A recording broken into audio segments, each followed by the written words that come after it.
We're live. Welcome back to another episode of The Deep Dive. In this episode, our discussion for the day is going to focus in on what miracles are made of. You may have seen that I just re-uploaded a video this past week on beginning and the end. I think it's actually called Walk as the Truth. It's a re-upload. I had to re-upload it because of some of the issues with the cartoon, but we got those fixed up. But the point of today's discussion really has to do with the nature of achieving whatever we're planning, whatever's in our heart to create. We want to make sure that we're doing so from the place of established consciousness, from the position and from the place of established consciousness. I am Dr. Shawn Smith. I am ready to begin with you.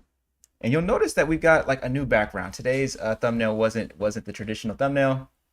New background, new camera, finally got, off the webcam. This whole thing has been a work in progress in terms of just getting the studio the way it needs to actually look, and so what I want to do is get inside the chat. Before we start, I want to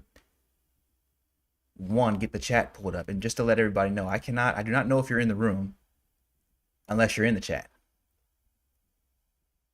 I have no idea if you're in the room unless you're in the chat. So please drop a hello, say anything so I know that you're there, so I can shout you out for jumping in. As a matter of fact, I'm gonna go ahead and put a little welcome message in the chat right now for you.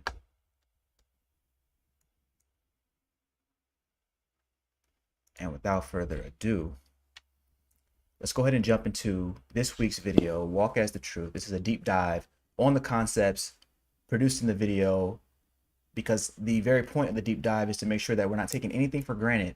When I create a video, when we go out and make these videos, what we want to do is bring an understanding of higher consciousness to the audience. We want to bring it to you, but we don't want to assume that we've done everything absolutely perfectly and that there's nothing else, there's no other level of depth that's required. So the deep dive is the place for us to kind of get an even firmer understanding of what is actually being said inside of each one of these videos.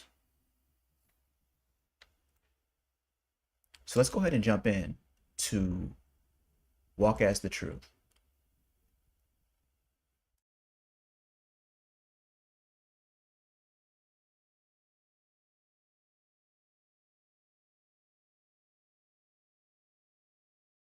Four miles out to sea, 12 men watch the sky.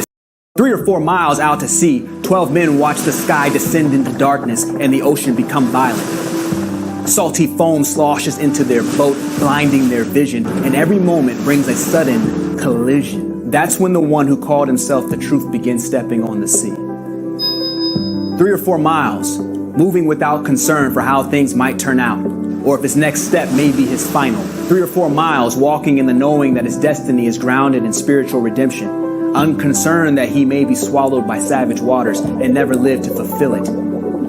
He does not ask if he really needs to retrieve his men still tossing in the dead of night, if the mission is really necessary.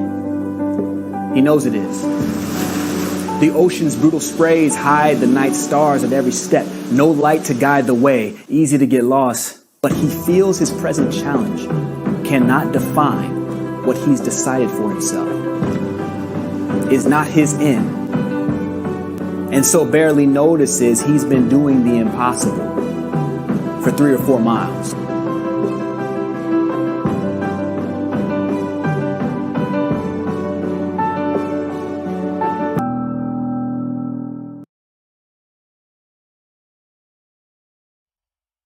Okay.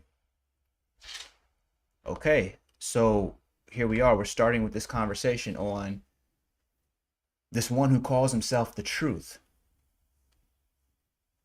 I don't think I realized it. I went back, when I was kind of scripting this video, and I was looking at when Jesus walked on water. The disciples were already, they said something like, uh, 5 kilometers, five and a half, 4.8, something like this, you know, out. And that struck me because I never thought when typically when they say Jesus walked on water, I always imagine that that was like a few steps or, 10 or 20 feet or something like this. I did not imagine that it could possibly be for 3 or 4 miles. 5K is like 3, 4, it's about 3 miles, which means that it's not enough. It's not enough to just take a step or two. It's not enough to just take a step or two in faith. Can you walk miles?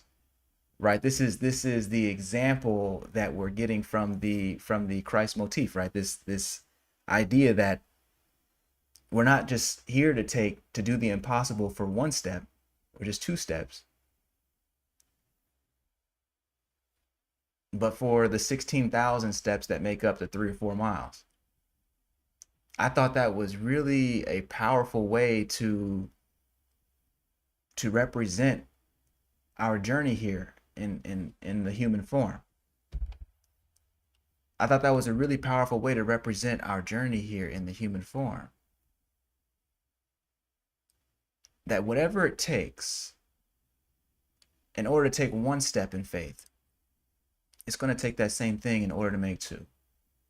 In order to string our steps together, make 3, make 4, make 5. Sometimes along the way, though, we can start to take inventory of our results. We can start to say, oh, well, I've been walking. I did my 1 or 2 steps. You know what I'm saying? How come I'm not already at the destination? And if you've ever read the work of someone named Neville Goddard, I highly recommend. If you've ever read the work of this man, his whole, really, I would say in a nutshell, as far as I understand Neville Goddard, what he was able to do was take the Bible and represent it as symbolic wisdom. So to me, I don't think Neville Goddard even cares if any of the folks in the Bible are even real. As psychological elements of the human mind, as psychological representations of the human mind, the Bible is incredibly powerful in Goddard's words. And so when I was reading a whole bunch of Neville Goddard back in the day, and so as he's talking about, Neville Goddard has this concept called live in the end. So this whole video is called Begin in the End, and it's a nice little love letter to Neville and to Neville's work, because whatever it takes in order to make that first step in faith, it takes in order to make the second and third. But the issue happens when we start letting doubt creep in. And so when we talk about this concept of beginning in the end or living in the end, it's already putting yourself in the final destination with the disciples, so to speak, at the final place where you wish to be, so that you're not counting the steps anymore. There's no way that if you're able to do 1 or 2 steps walking on water, all right, that's interesting. But if you're able to do 5,280, which constitutes 1 mile, then do that 3 times, no 4. At a point, the step can be no big deal. Doing the impossible can be no big deal. But what would give you that kind of faith? What would give you that kind of certainty that you are not about to slip through? That you're not going to slip through the cracks? that it's not going to fail, that you are going to show up right on time? What would give you the faith that you are going to meet your goal? What would give you that faith when everything in the world, including modern physics, everything has told you that it's impossible? At a point, the impossible has to become something that is, it's not even a consideration, because you've already called it done before you started. This is the idea of beginning and the end. And so as we get into this video deeper and deeper, we'll come to see that the elements that are getting spoken about they're in regard to that beginning. They're in regard to that starting. In regard to accomplishing what we would, were we already the sort of person that has? Were we already the sort of person that already has accomplished what we want? Moving with the sort of confidence that, oh wait, I'm already the person that I wish I was. I'm already the person that's completed this task. The very kit that comes out of this style of thinking that we'll see in the video, it begins with that assumption. It begins with that assessment of reality. And so as we continue, we're keeping all those elements in mind. That this stuff has been written about since, or it's been written about by Goddard, goes back to like 100 years ago. But obviously there's so much more in the way of language that can bring us back to this truth that predates Goddard. And so what we want to do is keep our imagination open to the possibility that it is possible to start where we would finish. And even though we're still at the start, we're able to acquire and borrow, you could say, the confidence from the finished product as if we have it today. As if we have it today.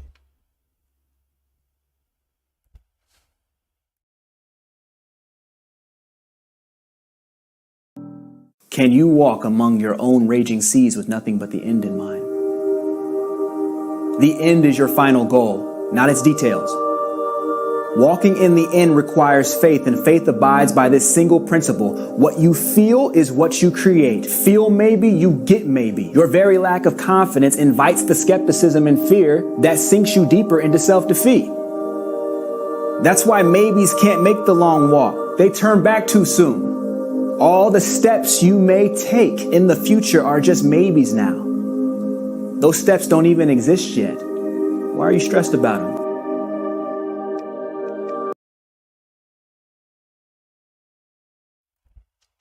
That was a huge one. That was a huge one for me. This idea that what makes the person fall through the water? What makes the first step, if you can make the first step, easy, but the second step difficult, the third step difficult, the fourth step difficult? What makes the steps so difficult is the overthinking. What happens, all the maybes, situations that we run through the mind about what could happen or what may happen if. And the issue with thinking in terms of maybe is that maybe itself is a faith practice. If you're in maybe, you're having faith in maybe, which means you do what? You're producing the feeling of maybe. And so your outlook and situations turn into maybe. They turn into maybe, which is another way of saying probably not. And when that happens, again, when we talk about this concept of spiritual responsibility, I'm saying that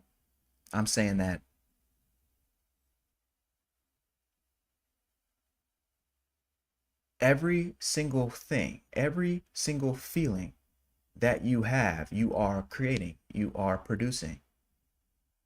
And so you have the opportunity to create new feelings at any time. And it's so important that we understand the difference between a feeling, which is what we could call feeling, and emotion. I'm not just talking about the emotion of doubt or uncertainty. I'm talking about the very process of entertaining those emotions. The emotion itself is just, it can just kind of come and go. But when you add belief to it, you add belief to the emotion, now you feel it is true. Then it begins to coordinate your behavior. It begins to coordinate your outcomes. It begins to manifest your reality. What I'm talking about is the ability for you to take responsibility, take control over that process. Take control over that process. If you begin with maybe, you get maybe.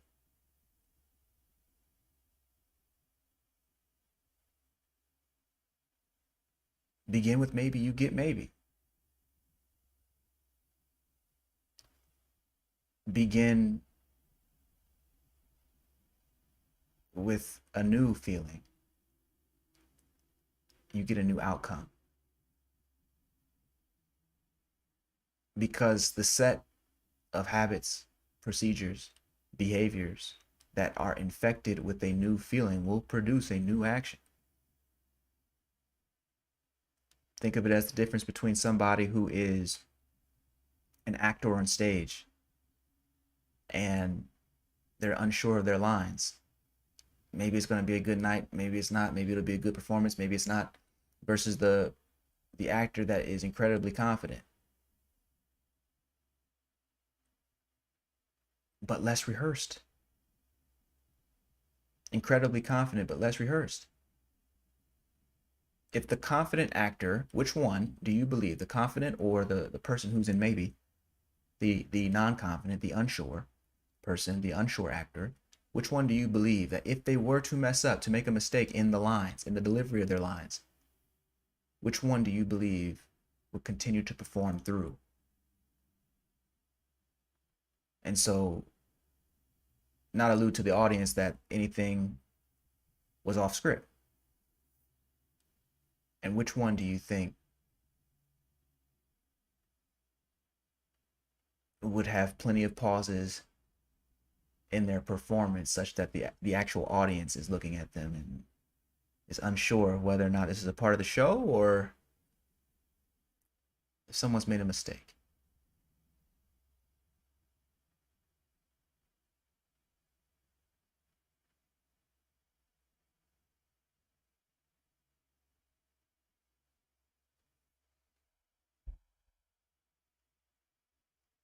So we're going to continue moving through this concept of, or moving through the consequences of maybe. I kind of wanted to name the video that, the consequences of maybe, but it didn't really sound super catchy, you know. But moving through the consequences of maybe. Let's handle that now. You start a business in fear that maybe you'll have to go back and get a job one day. Maybe people will laugh at you. You hate that you can't keep your mind from visualizing job applications. Desperately, you begin putting out the kind of products that are cheaper to make, but nobody wants. And when things end just like you feared, you tell yourself maybe it just wasn't meant to be. You want to build a community, but you keep thinking, maybe I put in all this work and no one shows up to join. You want to invite people to be with you, but you think maybe they won't choose you. Maybe they'll eventually abandon you. So it's better to not even try. And that's the thing with maybe. That's the thing with maybe. Keep in mind, anytime I'm writing or doing these videos, The insecurities that I'm pointing out are insecurities that I've had. Insecurities that I've had. The idea here being that the mind is always going to come up with an excuse for you not to continue.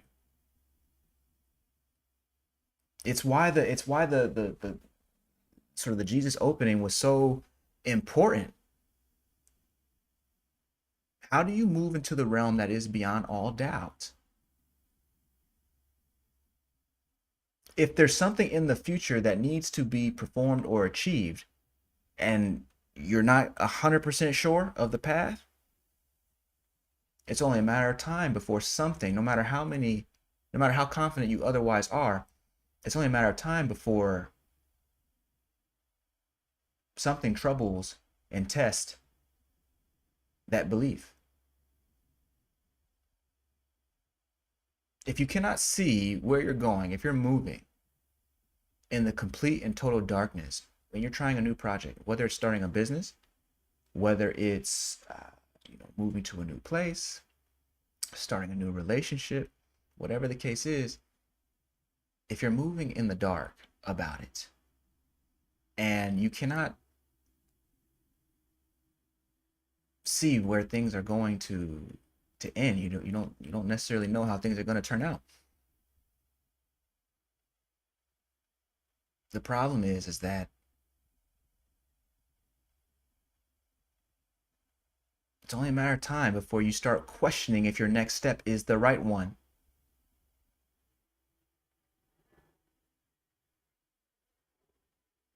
I can't be the only one who's ever been there. You start questioning if the right step is the right one. Are you going to make it?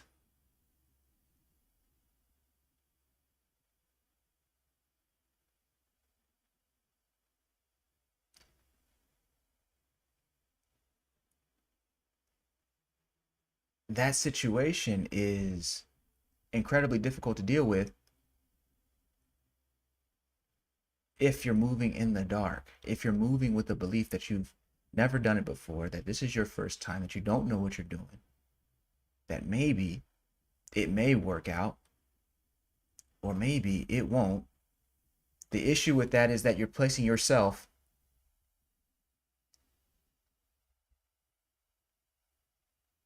into a small container called a person. And the whole point of spiritual responsibility is to understand ourselves as consciousness. The understanding that all the things that are ever going to happen are directly because of you. And by you, I don't mean the person, I mean the great I am. I mean God. And as a result of that, everything that is required in order to meet your goal and meet your need is within. Our job here is to help you bring that out.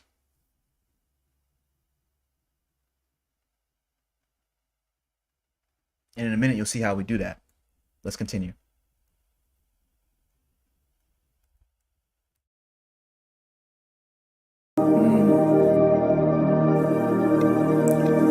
You're not going to solve challenges that don't exist by worrying about them. That's how you create them. So today, you let go of maybe and feelingly step into the end. It may seem like a harebrained scheme you've devised.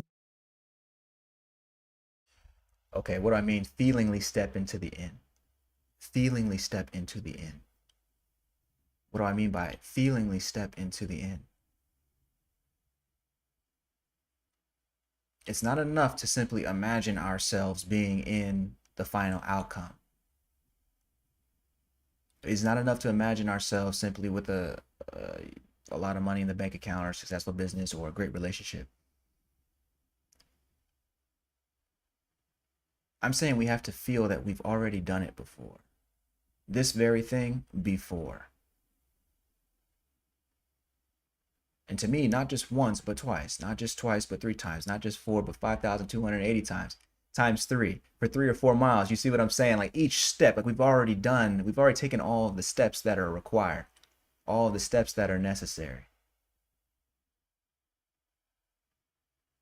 Already, they're done. And so what's one more? It says 3 or 4 miles.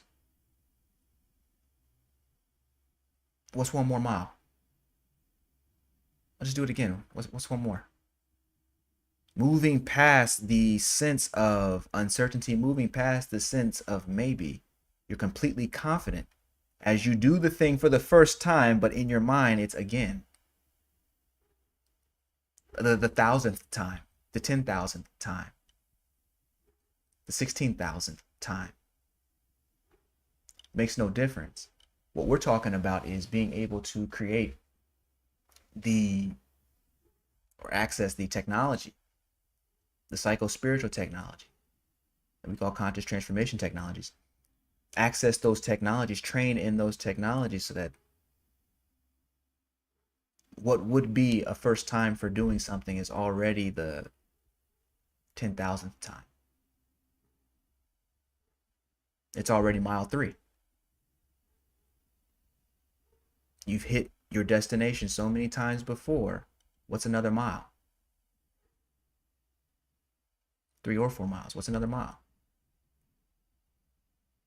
You cannot convince me that every step that the one who called himself the truth was taking was stepped in maybe.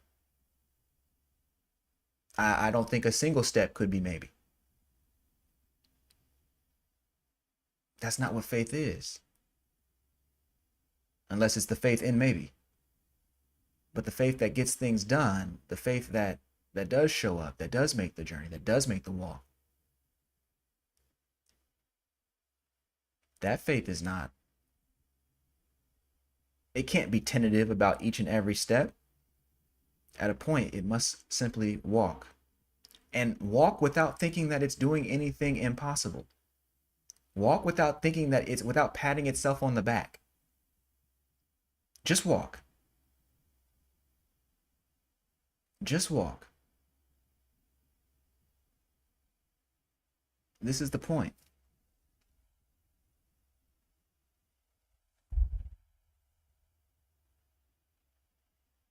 This is the point.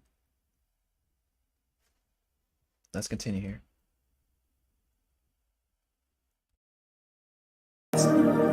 There probably are variables you haven't considered, but guess what? If it's your highest purpose, then to continue is success. You don't need to have everything figured out, but you do need to keep your mind and feeling focused on the end result you want. And that was a huge part. That was a huge part. If it's your highest purpose, then to continue is success. If it's your highest purpose, then to continue is success. That becomes the unlock.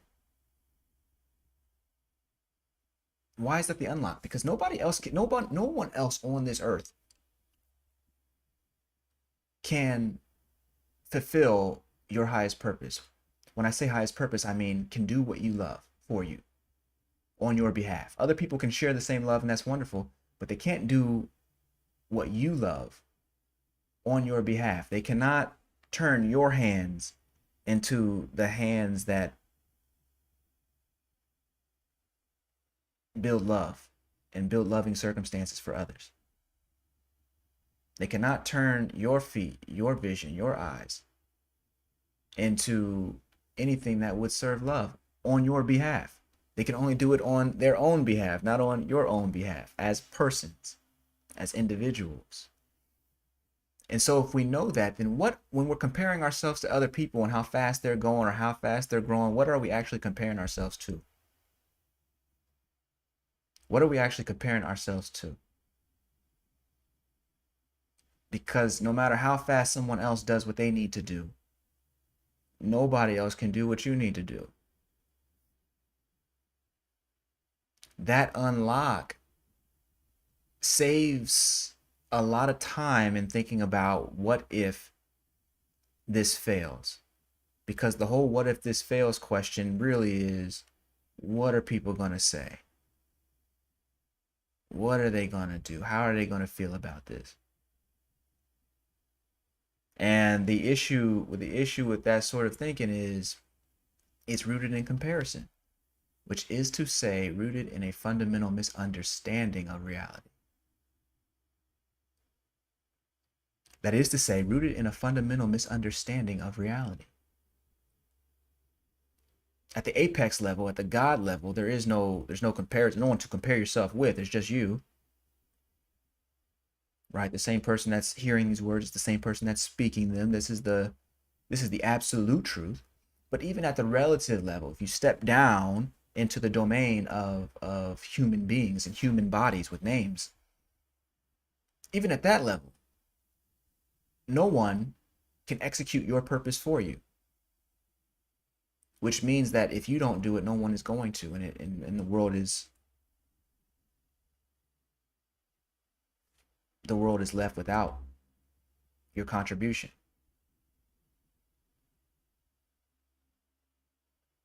That subtle understanding means that not only can you keep your focus primarily on apex reality, which is God consciousness, or what we could call spiritual responsibility, but you can also avoid the pitfalls of self-doubt.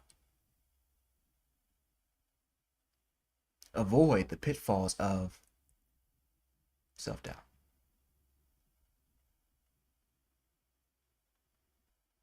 That's the benefit of clear understanding.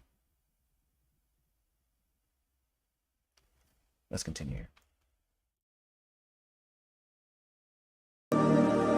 Use this kit, this conscious transformation technology. I call it memory inception. Anytime you need to create a solution to a situation, see yourself as having already created the result you want 1,000 times over. Remember yourself winning each time. Memories happen in the first person, which means you are to picture looking out from your own eyes, seeing a new reality as if you already lived it.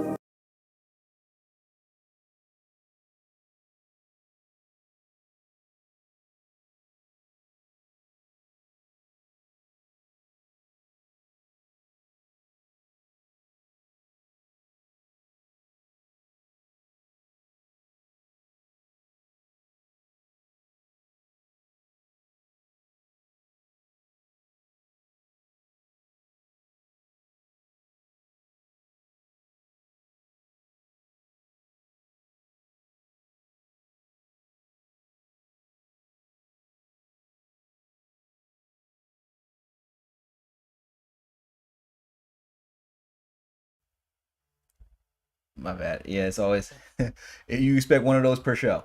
I got you. I got you. I just got the call. Okay, so Dr. Kata Perone is thank you, Slim Sid. Oh, how do I say this? Slim Sid, thank you for that, brother. I really appreciate that because I'm about to go into a whole thing and then forget the whole. But so thank you for calling out the mic thing. Dr. Kata Perone is saying salutations. Hello, Dr. Kata Perone. I understand that you do affirmations and have an opportunity for people to wake up every day and reprogram their minds. I want to say thank you for your work. And folks, what we're talking about today is what miracles are made of. We're talking about how is it that you can take this step in faith? How is it that you can get 3 or 4 miles and doing the impossible, walking on water? Your version of walking on water. When we talk about beginning and the end, what we're really saying is, and as I just pointed out in the actual video, you're seeing the reality that you would experience as if it were already here now, which means you are not imagining yourself somehow hovering above yourself, looking at the side of your head and doing an activity. You're not seeing yourself, with your hands raised and you're seeing your full face and all of this. You've never seen your own face. And so when we talk about beginning and the end, likewise, you should never be looking at your own face. You're looking out, even in the memory, you're looking out into the world as if the world that you're looking out into was the one that you were actually experiencing. In other words, you're looking out from your own eyes. You should not be able to see in your memory your own nostrils, your own the back of your head, because you can't see that right now anyway in your human form. And so instead of doing that, what you are doing is you're looking out inside the memory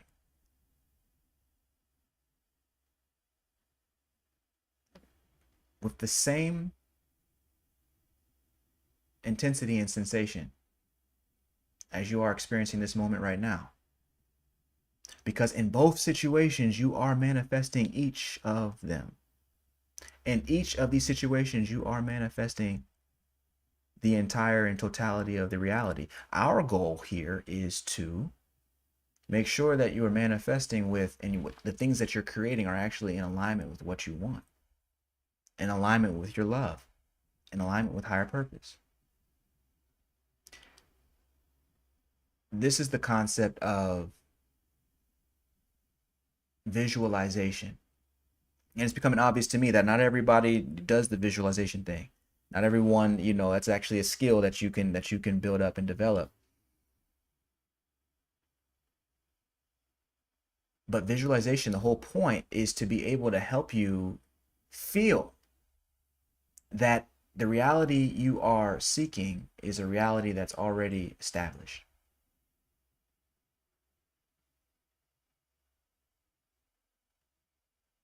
The point of visualization is to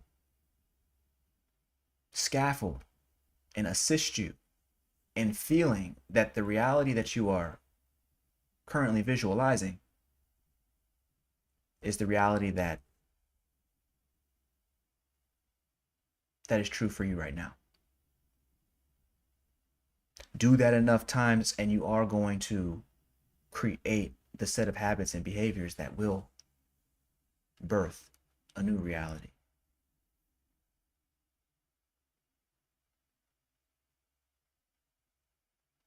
Slim Sid is asking, was it through practice and repetition to see and understand this, or did you always innately realize this? You said, will you answer my question? So yeah, it's I think everyone is going to be a mixture of both. I mean, of course there are some people who just come equipped, and already know what to do. Already, I'm sure there are, enlightened sages that are just born. But no matter what, you still have to go through a human experience. We still have to go through a human circuit of development. So everybody comes out. This knowledge is you. It's yours. It's the way that things work anyway. We talk about consciousness. Consciousness is that which can manifest all reality. It's always doing it. Trillions and trillions of realities. Everywhere, everything, everywhere, all at once. Great movie. But also, it is the truth. That's what consciousness is constantly doing. So faith manifestation at the highest levels is no longer impressive. It's not even impressive. Which is why I believe the one who called himself, who we presently refer to as the Christ, was not impressed walking on water, wasn't impressed, wasn't even. It would be as impressive as you getting on an airplane, defying gravity for a few hours in a machine that weighs tons, 3 tons, 4 tons, 5 tons, however much these things weigh, completely made of, or mostly made of, aluminum, and flying from the United States to Australia. It's not really impressive, but if someone were to explain it to you, what's actually happening, would you describe it as anything other than a miracle? You can say it's the physics of this, that, and the third. I didn't say that there wasn't an explanation that you could enjoy or entertain. I'm saying that if somebody were to tell you that there is a bright light in the sky that comes out every single day, and if it doesn't come out, everything on the planet dies. But because it does come out, everything gets to live. You would say that it sounds ridiculous, but you're just describing the sun. Is it not? When you say it like that, we can describe it in another set of ways, and we can describe it, based off of its, the nuclear reactions that are happening in the center of the sun and all this, and but just in terms of what it did, just in terms of what it does for you on a daily basis, would you describe that as anything less than a miracle? And that's the topic of today's conversation. What miracles are you looking to create? Got a phone call. What miracle are you looking to create? Because whatever it is, you're going to need to begin in the end. If you want to access a new power source, you can do it the old-fashioned way. Flip back. Okay. You can do it the old-fashioned way, where you try and gather as much information as possible. The only issue with that is there's always something new. You never know enough to start anything you never know enough to begin the journey. There's always something else. So you can get into the information gathering. You need to gather enough information. That's cool. But trying to gather it all, trying to make sure you know every single possibility before they present themselves, dude.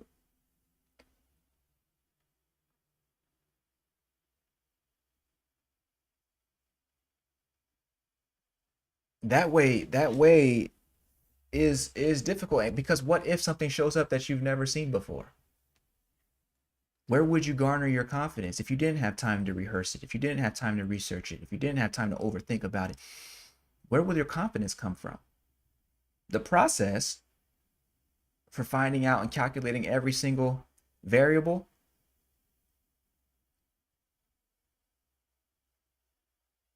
what if you can't?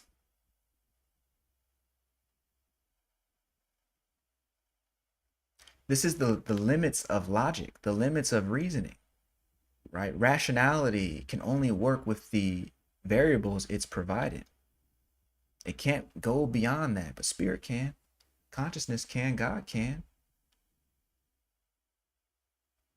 In fact, rationality is but one tool you can use to serve God, but the point is that, and by serve God, I mean serve that which is common to the fabric of existence. In other words, you're serving divine reality. That's what I mean. Which is yourself. That situation is far more tenable to rely on a power source that's far beyond reason and logic alone. Because wherever reason and logic come from, I mean, we understand that these are a relatively new phenomena. They belong to the genus Homo.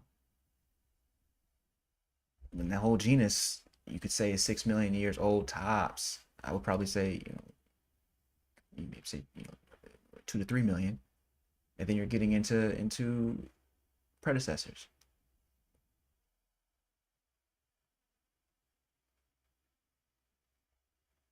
$6 million.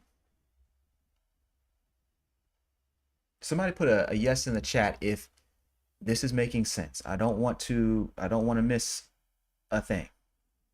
I want to make sure that what I'm saying is making some sense. Drop that yes in there. Slim Sid saying yes. Excellent. Excellent. Let me go ahead and get back into our video. You'll do that by asking these higher reprogramming questions. Okay, got to stop here. Higher reprogramming questions. They come out of, let me see if I can grab this. Don't know, the higher reprogramming questions come out of the book Spiritual Responsibility.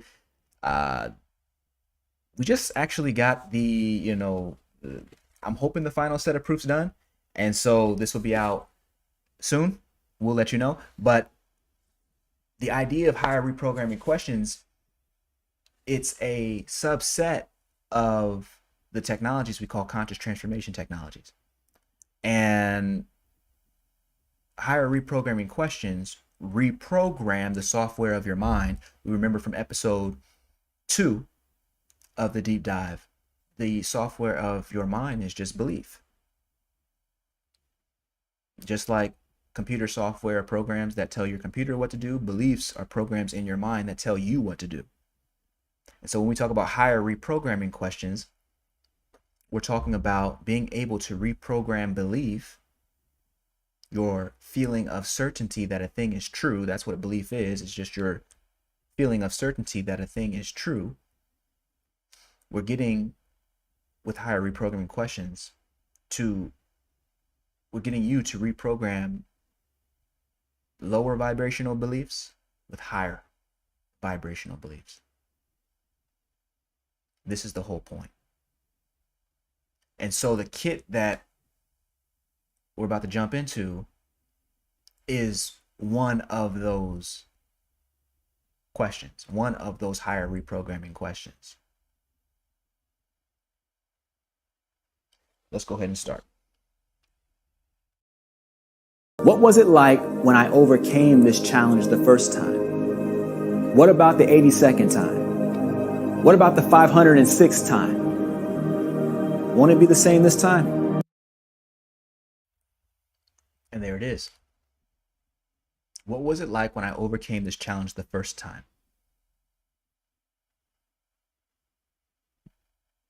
In other words, what did I have to do? What did I do when I overcame this challenge the first time? Ask yourself that question and really go into your imagination. Use it as a prompt to ask yourself essentially the question, what would you do had you done it the first time? That's basically the question. What would you have done had you done it the first time? And you'd be surprised at how quickly you can come up with answers to something that you've never done before. Particularly when you take out a sheet of paper and you start writing out solutions that are coming just as a result of asking, what did I do when I solved this issue the first time? What about the 82nd time? Now, solving it the first time is one thing, but the brain, you can get into this idea of, oh, anybody can solve it once or twice. Anybody can get lucky. But then you say, okay, what about the 82nd time? And what that does is it puts distance in between the first time you succeeded at the task and the time you're on now. It starts to build a memory, a feeling that you've actually succeeded at this thing 82 times before. And even if it's just a small window where you can give yourself over to this question, what you notice is that you've lowered your threshold of fear because you're suddenly creating an opening for a higher order of reality to enter in. You suddenly created an opening for a higher order of possibility to enter in.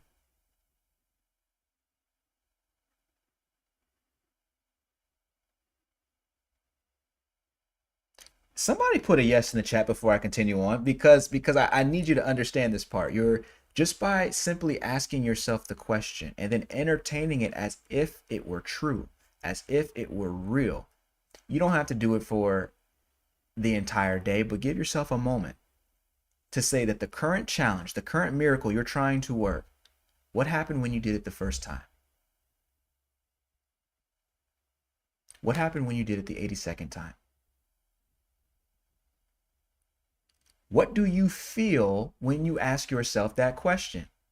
If you're not taking it seriously, you'll say, oh man, I don't really feel, you know what I'm saying? Like, I don't really get it. I don't really understand. But if you ask yourself the question and then sit in silence until the answer reveals itself, maybe it's in the new pictures that are appearing in your head, or I should say appearing in your mind, because we're not sure if the mind is actually in the head, or you know what I'm saying. But the point is that when I say that, I'm saying that the mind has never been found in the brain. So we can't say that it belongs in the head, but it's just a semantic difference. What I'm saying is that ask the question and then give yourself the time to answer it. Give yourself the time to explore the answer to it.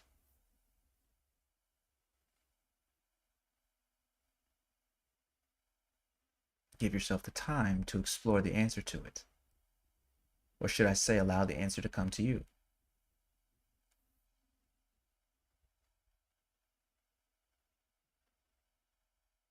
I want to know who's this not making sense to. Who's this not making sense to? Dee Dee, welcome in. She said I'm late. No, you know what it is, Dee. I started kind of late. Well, I started on time, but I got ready sort of late. You know what I'm saying? So when I put up the thumbnail was already, it's kind of a different thumbnail. I'm gonna have to fix it. You know what I'm saying? So YouTube probably didn't alert you. You know what I'm saying? It's a whole thing. But welcome in, Dee. Welcome in. We're going over and having a conversation about what miracles are made of. And we just went over the higher reprogramming question, which, as you know, is a subset of conscious transformation technologies. It's one of the tools within the larger suite that is conscious transformation technologies. And the point here is that whatever miracle you're looking to work in your own life, be it a financial miracle, be it a technological miracle, maybe you're building something, if it's a relationship or a relational miracle, whatever it is, there's a certain connection that you want, whatever it is, we are taking our stand as consciousness. We are returning to our root and supreme awareness. And as we do, we're getting access to new tools. One of those tools being higher reprogramming questions. And one of those higher reprogramming questions that we can ask is a question that's going to allow us to begin in the end. A question that's going to allow us to start with the idea that we've already completed this task, not just one time, but many times. And so the question would look something like, what did it look like? How did I feel when I completed this task the first time? Even if you've never completed the task before, to be able to ask that question and await the answer, allow it to arise in you directly from source. This is a new level of empowerment. And asking that question, what was it like when I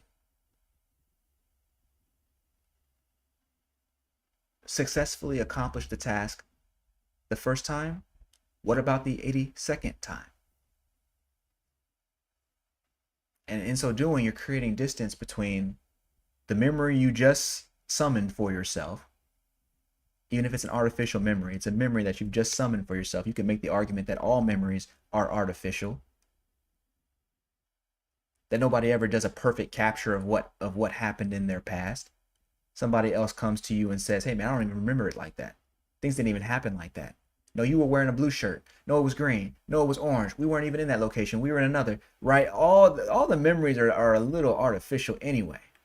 And so what we're going to do is take responsibility over that process and begin to shape even how we remember. We will implant the memories if we need to. All we're doing is creating references for success, even if those references are artificial. Truths over traditions, welcome in. Truths over traditions, welcome in. He's saying hello, family, peace, love, and light. Peace, love, and light to you. Uh-oh, Christy Battellini up in this baby once again. Welcome in, Christy. Welcome in. And so as we continue, what we're doing is we're implanting, we're going to actually create the memories. We're going to summon the memories. How does this work? So on a practical level, if I were just speaking to, other scholars at universities, I would say, no, we're going to actually create the memories. We're going to come to rely on artificial memories that you may never have experienced in your life, but that you're going to use as if you did. You're going to generate the sort of confidence about doing this new thing as if you had done it 82 times before. This is what we would do if we were going to go train like performance athletes. Build up that level of confidence. Now, on a spiritual level, we're doing something far deeper than that. On a spiritual level, we are literally connecting with the frequency, with the version of ourselves who has done that 82 times, and bringing that to bear on our reality in this dimension. It's a little different. It's a little different explanation, but however you want to arrive at it, the consequence, the end result is the same. The consequence and end result is the same. Christy said I snuck in. Where are you coming from, Christy? Where you coming from that you had to sneak in? And Dee saying, so we're remembering what that feeling was like? Yes. Yes, you're remembering what the feeling was like. The other way to ask the question is, what would it feel like had I done it the first time? If I was successful only one time, what would it feel like? And if you can just hold on to that feeling, that will be enough to sow the seed of faith. That would be enough. Just that initial feeling. What would it be like had I wonder what it would be like had I actually accomplished this the first time, just one time. And when you can hold on to that feeling, then you're ready to ask a follow-up question, which is, what would it be like had I done it 82 times? Not once, not twice, not 3, not 4, not 5, not 6. 82. Well, at that point, the feeling that you just had when you asked it the first time, about the first time, by the time you get to 82, it's kind of like, oh, this is getting pretty normal. Then the next question, what about the 506th time? Oh, man. I mean, I guess I'm just doing it for fun at this point. At this point, it's just for fun. Because the novelty of doing it the first time is now so grooved in. It's gone away.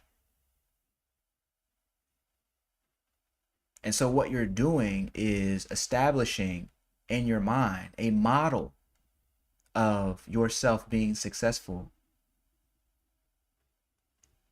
hundreds of times. And that engenders a new sort of confidence, as you can imagine.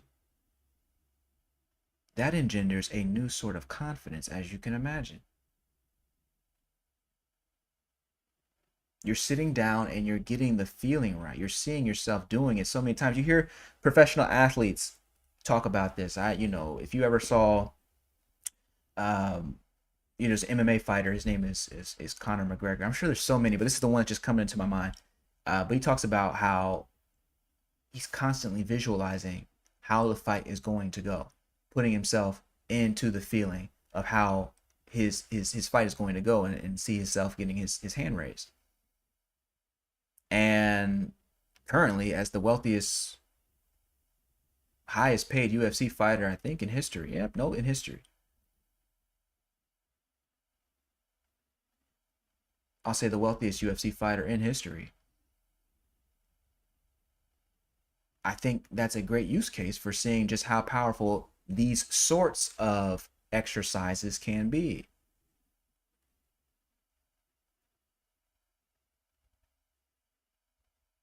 Okay, so Didi, is that's making some more sense? You're saying I see it now for the breakdown. I think that's right. So Didi, do you really? Because I will spend as much time as you need on this because it's so critical. What a powerful tool to be able to use, to be able to establish, to take control even over how you remember. This is spiritual responsibility. We're taking responsibility even over how we remember.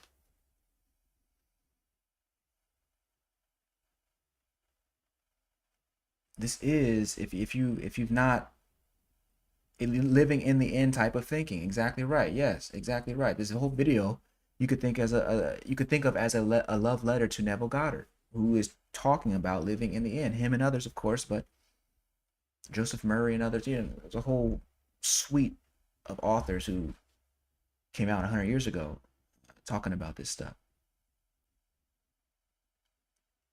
Living in the end. Why is it so successful? Because when you're living in the end, you are coming away. And by we say living in the end, that's Neville Goddard's term. The video is called Begin in the End. Same thing, for real. But when you're beginning in the end, you're beginning with the assumption that you can. Not just that you can, but that you have.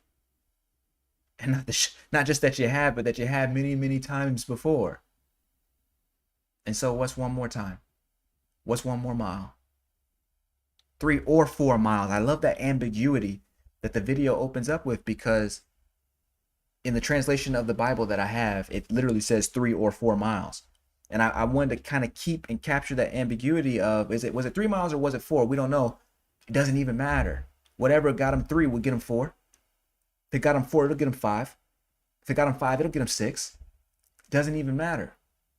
The point is, when you are beginning in the end, you are generating the sort of confidence that would allow you to step as far as you would need, because you're not second guessing every single step along the way. There's no more maybes. So in other words, you are eradicating maybe from your lexicon. In that moment, doesn't mean you need to be perfect every single time. This is still a human experience. This is still the human domain, where mistakes do happen. That's not the point. To continue is success. If it's your highest purpose, to continue is success. That's why dropping that line in the video is so important. To continue is success. Nobody else can do this for you.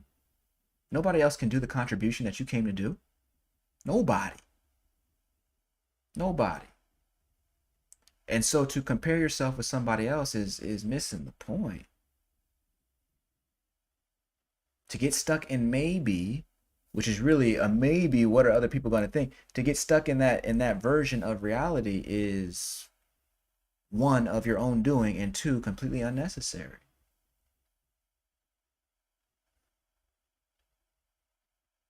There is another way. And the tool I'm showing you today, the higher reprogramming question, is just one way. It's just one way. And I got to be honest, I didn't know how people would respond to this question. Like, this one is kind of, I like it because, I've seen it as being useful for me. But, I could imagine that some people might need a different approach. No problem. There will be other approaches. But if you can get this one, this higher reprogramming question, notice how asking yourself, hey, what would this be like if I did it the first time? What about the 82nd time? What about the 506th time? Somebody put in the chat what you think that's doing to belief.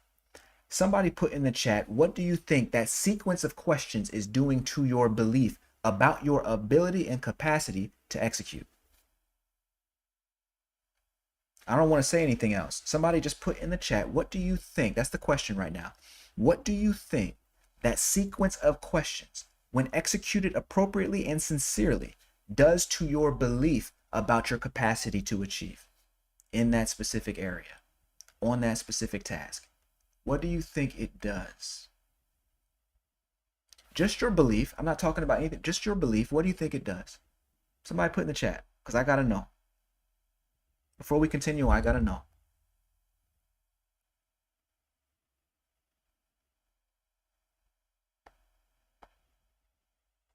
I got to know.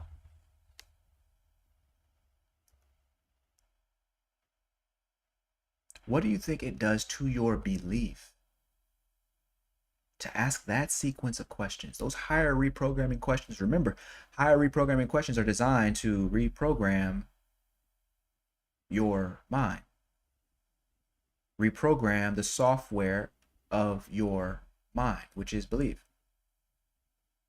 That's what higher reprogramming questions are designed to do.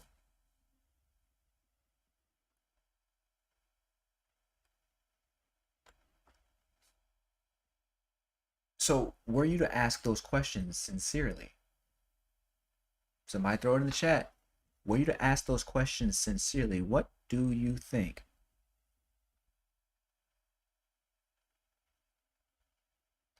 those questions would do to your belief?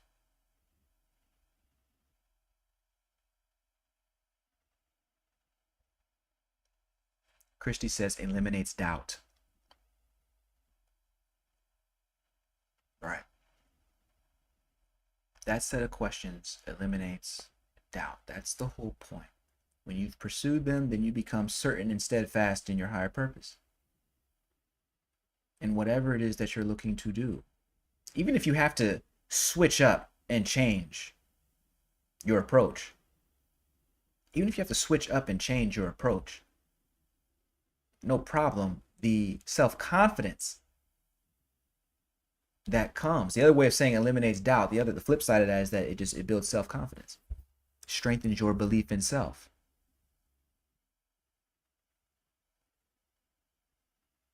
And so Didi's saying it programs your belief to know the thing you are wanting will come to be every time you believe. That's fascinating, because in that comment, Didi, I'm hearing you say that it's programming you to see belief as a tool that you can apply or misapply to circumstances. Right? If you say it's coming to you every time you believe, that's putting belief on a pedestal. I think that makes sense. You're putting belief on a pedestal. You strip belief away. What is doubt? Doubt is the belief that something isn't going to work. And doubt has its uses, by the way. It's not always, I just don't think that you should be having doubt in yourself, in your capabilities, in your capacity to achieve. But you can doubt the power of your mistakes. You can doubt the power of someone else's negative thoughts about you. You can doubt that. That's a whole other lesson for a whole other time. But the idea here is that if we can understand that belief is a power source, it is coterminous with faith. Whatever you're believing, that is what is faith?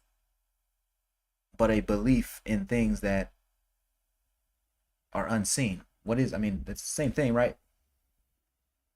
It's the same thing. And so you're putting your faith, your belief on a pedestal. You're seeing it as your fortune. Neville Goddard has a great book called Your Faith is Your Fortune. You're seeing your belief as your fortune. You're not going to misapply it. You're going to take it away from the things that don't require it, and the things that you don't want to see, the things that you don't want to have manifested in your reality, and you're going to apply it to those things that you do. That's the whole game. It's like the whole game of manifesting or of creating reality. The psychologists understand that your beliefs form your habits. Your habits shape your actions, obviously. Your actions are going to determine your results, and your results are going to reinforce your beliefs in a cycle. They're already telling you that, look, on a human level, we're not even talking about the divine yet, just on a human level, your beliefs are shaping your reality. And now when you take that to a spiritual level, it amps up 10 times. Slim Sid says, are we limitless beings?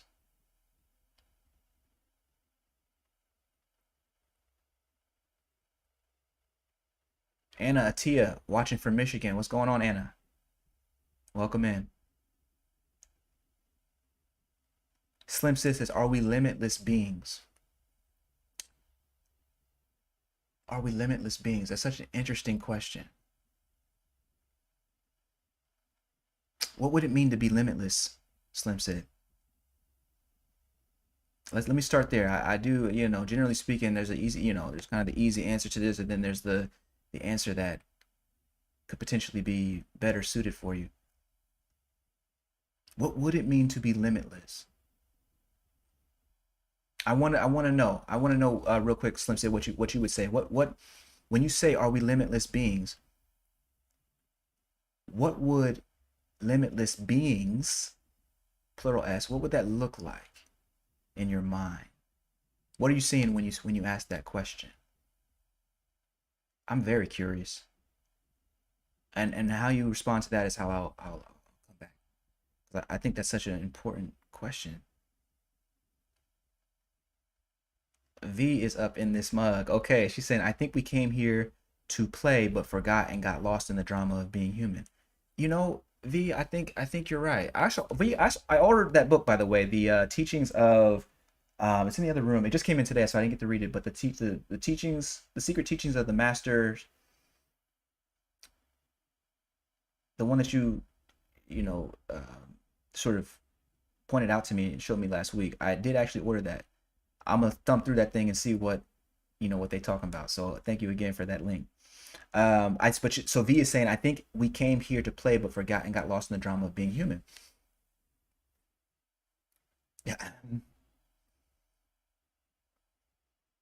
Alan Watts said something like that, that the whole point of existence was like, it was a dance. It was a dance, and people are forgetting that the music is still playing.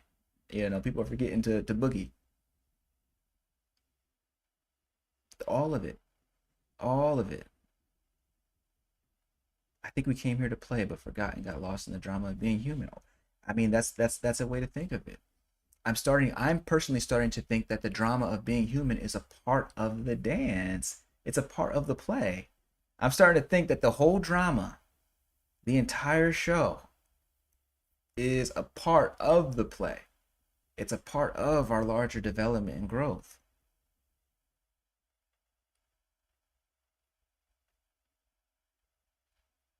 And that's a wonderful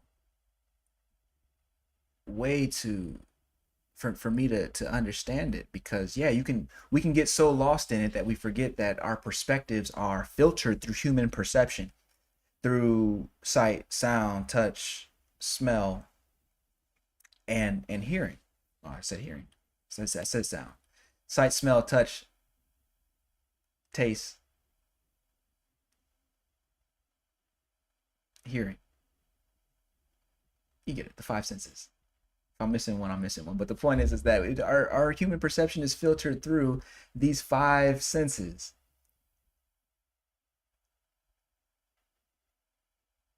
Which means that we can only apprehend through our perceptual apparatus that which is observable through the five senses. That's why dark matter is still a mystery. That's why you can't see ultraviolet light. You can't see microwave. You can't see radio wave. You can experience them, but you need vehicles in order to do that, generally speaking. And so if all of cosmic reality is being filtered through a limited sense perception, a limited five senses of a human being that had to develop those senses over time, how much of reality do you think you can perceive?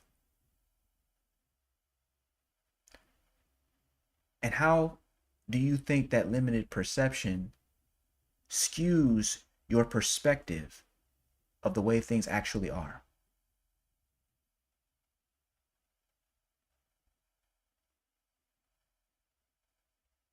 All of human suffering is a result of a loss of this perspective.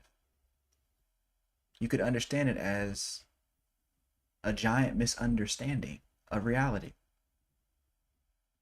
And that's interesting because the Bible is originally written, well, the New Testament was, Old Testament, Hebrew, New Testament was written in Greek. And the Greek translation for sin is to misunderstand. And so all sin, all suffering, all sin and all of its consequential, subsequential suffering is as a result of misunderstanding what true reality is.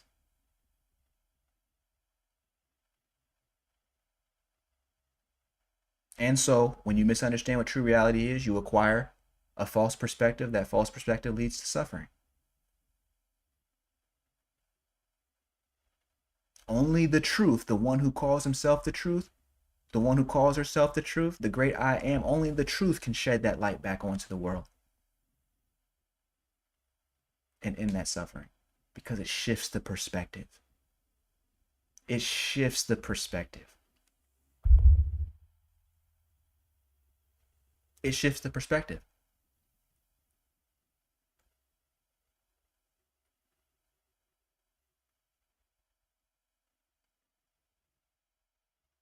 Slim Sid is saying, so I asked the question, what is a limitless being? Slim Sid is saying, if it comes to my mind, is it possible for me to achieve it? Well, I want to know what it is that I want to know what it is. The reason I say that, when you say, are we limitless beings? I think you know the answer to that. Yes, you do. Yes, you do. I think you know the answer to that. The question has your answer to that pregnant with it. You know, you can feel it, and not only can you feel it, you've always been able to feel it. And the issue is allowing other people, even sometimes sense perception, what it looked like. The fact that it looks like you're looking out from two eyes. The fact that it looks like, oh man, there's only so much time in life, or the fact that it looks like you've seen people pass on before, the fact that it looks like all of these things betrays that deeper feeling that it's something different, isn't it? This whole experience is actually something different. But you know that. You can feel it. I can see in your question that you can feel it. You know. You know the answer.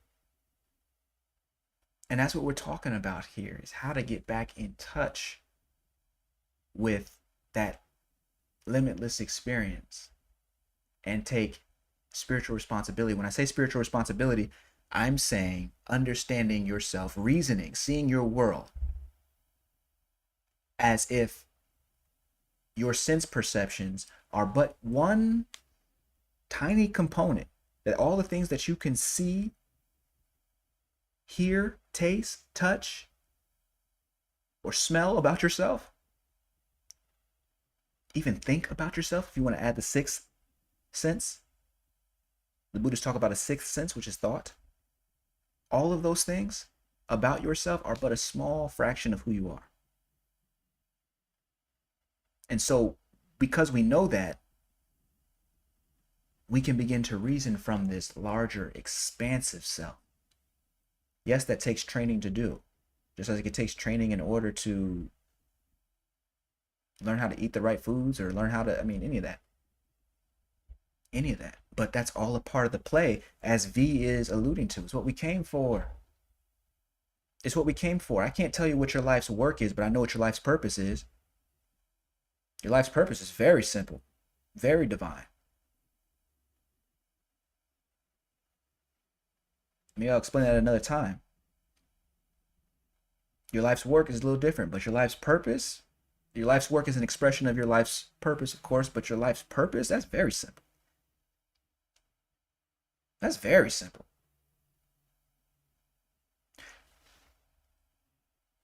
Yolanda, watching from Dallas, Texas. Yolanda, Poti, up in this baby. What's happening?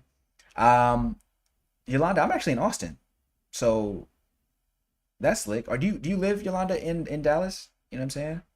Um, because that is, I would imagine, or are you visiting Dallas? Because that's a different thing. If you live in Dallas, I'm sorry. I'm just okay.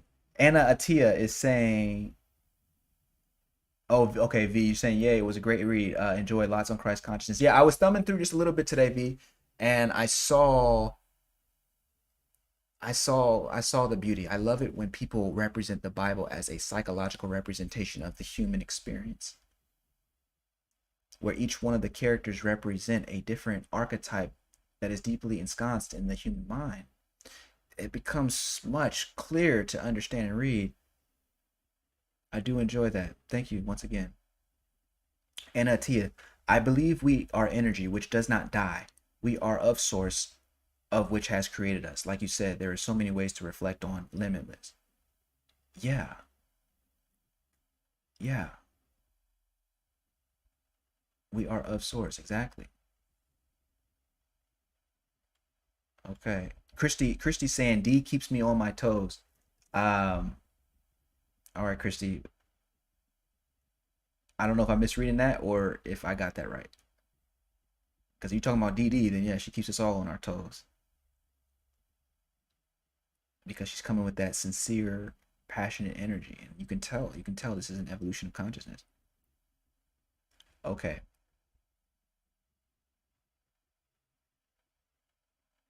And then Slim Sid says, what does dying every day mean to you? Ooh. Ooh, what does dying every day mean to you? Oh, that's beautiful. Oh, okay, Christy, you're saying a little drama keeps you on your toes. Uh-huh. Dee saying, wow, that's deep. What does dying every day mean to you? I'm going back to that. You say when Pual said I die daily. Who is Pual? Pual. Slim said, who is Pual?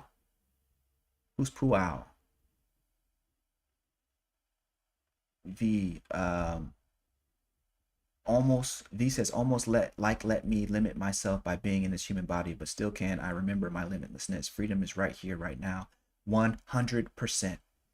V saying freedom is right here, right now. If you go back to the deep dive episode 1, if you go back to the very first video I posted on YouTube, at the very end, the tagline, the quote from the book is true freedom is a decision, it's not a circumstance. Which means true freedom, by the way, is defined as freedom on the inside and freedom on the outside. Because you're in charge of both of those. You're responsible for both of those. So true freedom, inside and outside, that's a decision. We merely make our decision. If you want to know what my days look like, literally I get up every morning and I decide, what is the thing that I would love to do right now? What is the thing that I would love to do right now? And I go do that. And then I go to bed, right? Like that's every day is that. And what I'm personally realizing is that to stay in that love is to be able to do what you love, when you love it, how you love it, where you love it, for reasons that you love it. That's like the shortcut to true freedom. I mean, that's kind of what it is. That's all you want anyway. With people that you love, that's all you want to do anyway. So my everyday is like that. I have not worked at another company that wasn't my own in since 2020. You might have remembered the video I was telling you about that. Like,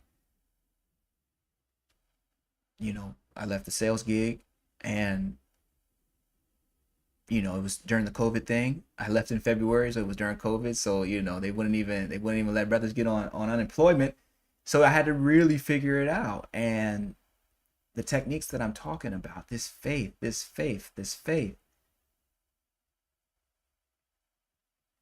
was all I had. I had an understanding of consciousness, yes. Slim said, to get to your point, yes, there was an understanding of consciousness, probably that I was born with. Like, okay, but that don't mean that you know how to access and make use of it and bring it to bear on your world. So this faith was all I had at that point. And so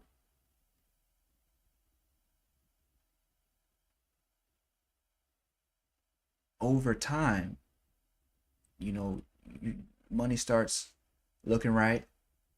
And then you start to ask yourself new questions. Like, what if,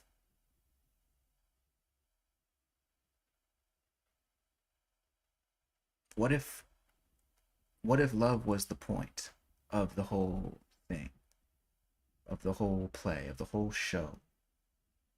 What if love was the actual point? If I could just wake up every day and just do what I love, with the understanding that doing what I love is going to beget, is going to create the circumstances and situations that I also love. Why? Because we understand that whatever feeling we're walking around with all day is going to become the outer expression of our reality.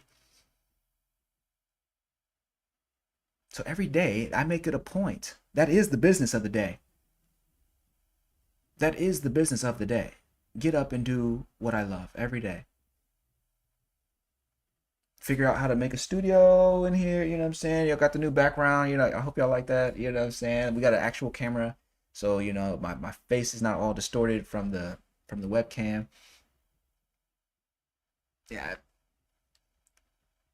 I don't know where this, who knows? Who cares where any what happens next if I'm doing what I love? To continue is success. To continue is success. So Slim said, if you had to ask me what is dying every day look like, it's, to me, it's dying to fear. It's dying to the lower self. What Paul is meaning in the Bible is that he's dying to his belief that he is unprotected by God. He's dying to the belief that he, with his limited intellectual knowledge, limited sense perception, is the author of existence. He's dying to the tiny self that he might awaken to a higher self. Whereas in the Christian canon, as the Christians contemporarily would put it, he's dying to his individual self so that he may appropriately serve God. And because over here God is love, and over everywhere God is love, when you tap into the frequency of love, it's also tapping into the frequency of God. This also is spiritual responsibility. If you can get this, man, we done for the day. If you can get this, man, we done. And so what I'm saying is that that love energy is so important, even as we talk about beginning and the end, because I'm hearing people talking about they want to manifest elevator doors opening, or they want to manifest a girl in a red dress to show up and maybe give them some, you know, like a some time, like a dating experience, maybe go on a date or something like this. Um, get your minds out the gutter, and that's cool. But it's like, is that your highest love? If it's a particular person that you're interested in, that you already feel a connection with, okay, maybe that's something to explore. But my thing is, like, I don't want to just be manifesting anything just to manifest anything. I want to be creating what I love. Every day is that. Every day is that. I would be playing with you if I said that, you know,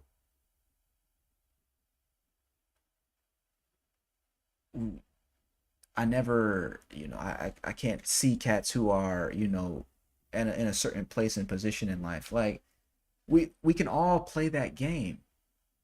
But when I come back to this part in the conversation and I'm saying that no one can live your life for you, no one can love for you, but the world is better if you do. We're all better if you do. Because whether you know it or not, through you, we're all experiencing the world. Because there's no separation between you and myself, or you and anyone else in here. No separation.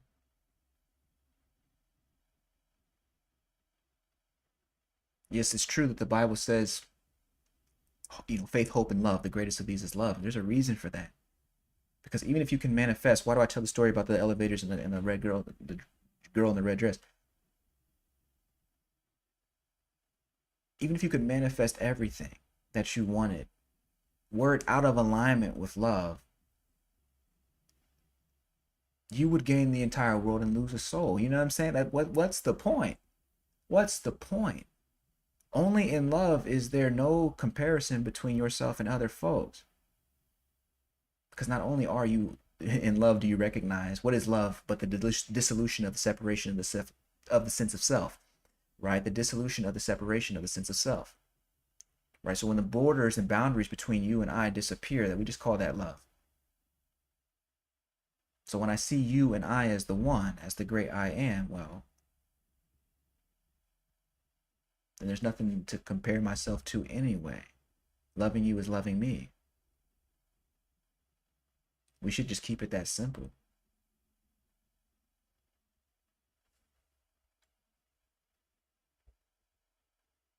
Okay, so Don is saying yes. I think yes. Are you saying yes, you are in Dallas? Okay.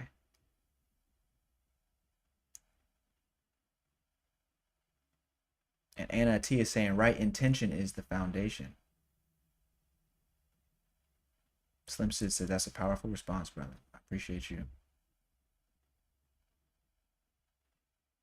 DD saying, well, I think I will be replaying this class and taking notes because this is good, Dr. Shawn. Replaying this class and taking notes. Hilarious. Slim said, you speak on the software of the spirit. How important is your choice of words? Because I write a certain software in the wrong language, it won't work. Oh, I like that. Anna's saying, good job and congratulations on total transformation.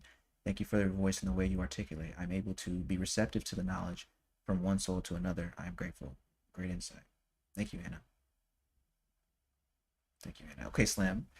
Slim said asking a whole bunch of great questions. You speak on the software of the spirit. I call it the software of the mind. How important is your choice of words? Because if I write a certain software in the wrong language, it wouldn't work. Ooh, I feel like there's something to do there. I feel like that's pretty interesting.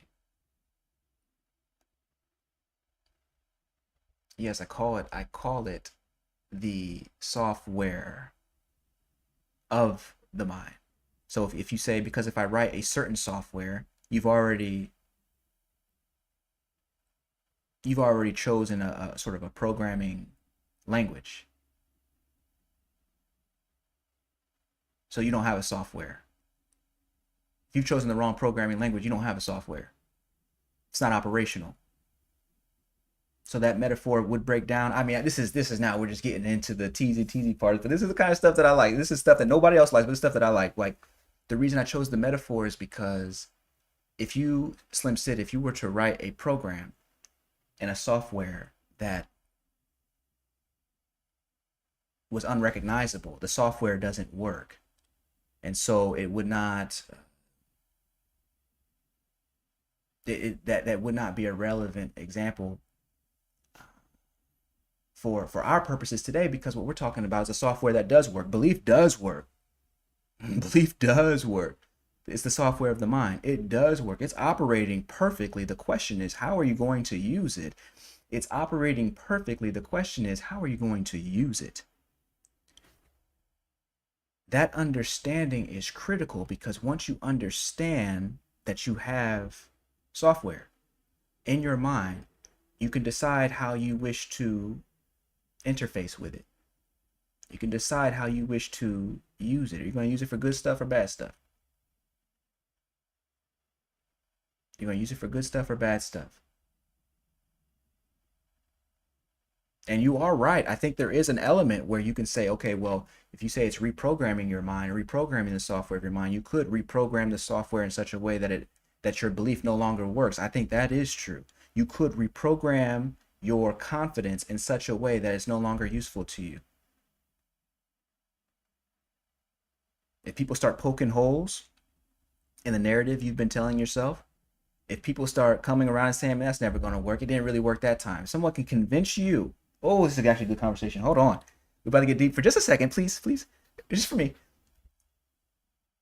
If someone can convince you that your old ways, all the things that you were confident about, all the things that you've ever done were actually nothing, were actually very small, little. If they've convinced you of that, then they're reprogramming that belief that you once placed in confidence, and they're reprogramming it into a way that that confidence no longer works for you. They've given you a different programming language, and now they've corrupted the software of your mind. They've corrupted the software of that governed your capacity for confidence. Why is that deep? Because straight up, I'm gonna tell you, in this book, just before we even we're not even in chapter 1 by the time I mention this, but before we get into, and I think somewhere in the foreword, or maybe it's the intro or something like this, I'm talking about the only slaves. Think about enslavement, the nature of enslavement. When people enslave another person, the only person that could ever be enslaved is a person that is forced to believe that they already actually are that slave. Slavery is not about no one can grab you by the hand and make you do the work. People are going to threaten you with dying until you begin to believe that this is your lot in life. And once that happens, a little bit of maintenance, but the person they basically enslave themselves because they're not going anywhere. They're not going to run away. In other words, the only slaves there ever are people who allow others to decide what they believe. People who allow others to decide what they believe. This is not any sort of shaming. It's just a way of understanding how the mind works. The first, if you had to enslave some people, no one does, but if you had to, if you were going to, let me just talk about how it was done. And just particularly, slave, different types of slavery throughout all of history, but none quite like the transatlantic slave trade, right? So in that situation, the first group are the toughest to break. But once you can reprogram the next generation with the belief, they have no last name. They have no history. These are people without history. In academia, we talk about once you have a military operation that can convince a population that they are a people without history. They are a people without any last name, no surname. You get what I'm saying? They have there's no connection to anything else. You're breaking their belief that they were something else other than what you've told them. And when you do that, the children that they have come up with the same belief because no one has there are no new beliefs. There is no vocabulary. There's no library of belief to go and tap into so that people can see themselves anew. And so you end up getting the slave thing on autopilot because people, they believe that's who they are. Harriet Tubman, had this, she's such a powerful example. If y'all have never seen the Dr. Umar Johnson interviews, go watch those that are on the Dr. Shawn Smith channel. Like, go watch those because we talk a little bit about Harriet Tubman, and this woman, first general to ever, lead an army that was a woman in the United States, in United States history. But this woman, she said, look, I freed hundreds of people. I freed hundreds of folks. But I would have freed thousands, except they never knew that they were even slaves. They never even knew. To them, it was just the way things were. And so people will self-select. They'll stay in it because they never saw another way. It's not blaming anybody. It's simply saying that folks never saw another way. And so when it comes to our own dreams, when it comes to our own miracles, if we're constantly allowing other people to dictate and determine what we believe, we're allowing them to reprogram, as Slim Sid is saying, to reprogram, to supply a new programming language that basically corrupts the software of the mind and only makes it work in a certain fashion. a fashion that's away from our dreams, a fashion that's away from our highest purpose. So in that way, the metaphor remains consistent, and it also shines a good shines light on the experience that we're talking about. Okay, so right, so Slim says saying love it, but because like in programming to execute a code, you call it a script. So if you follow the script, sure, and that language, what is it programming you to be? Exactly. The programming is a script. It is a language that you are completely reading off of.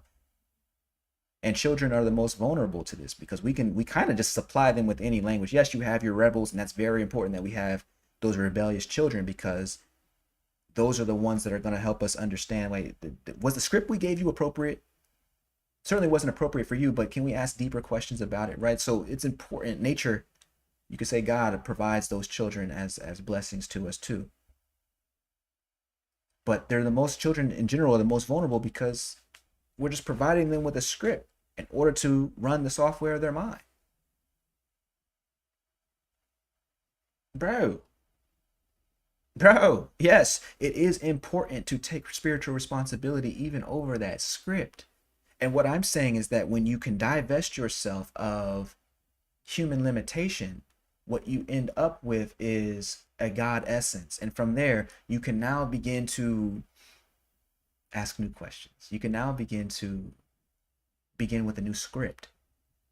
You can reset in a new way because there is something that's unblemished in you. There is something that is pristine in you. There is something that is always crystal clean in you.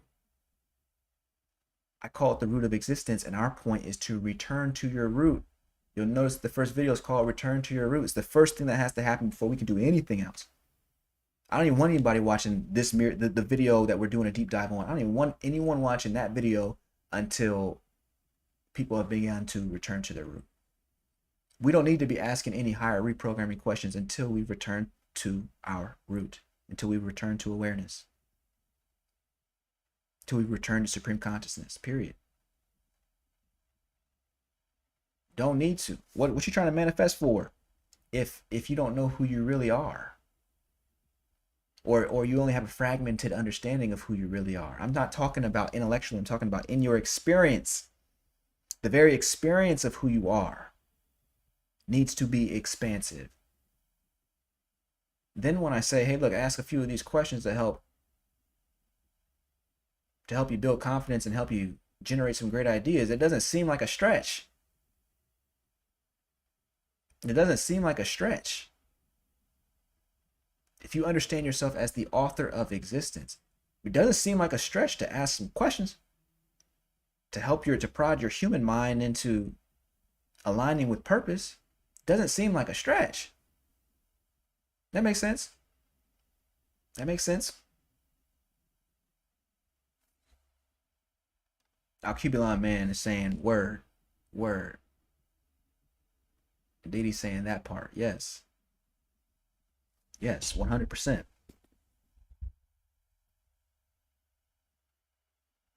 100%. Slim said, don't seek the water, but be thirsty.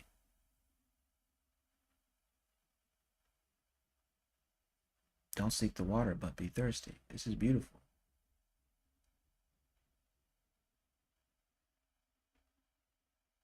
Don't seek the water, but be thirsty. Yo, let me. I think I'm like, yo, we gotta get back into the deep dive. I definitely know that's a. I think that's what Let me at least get back into that right quick. Hold on.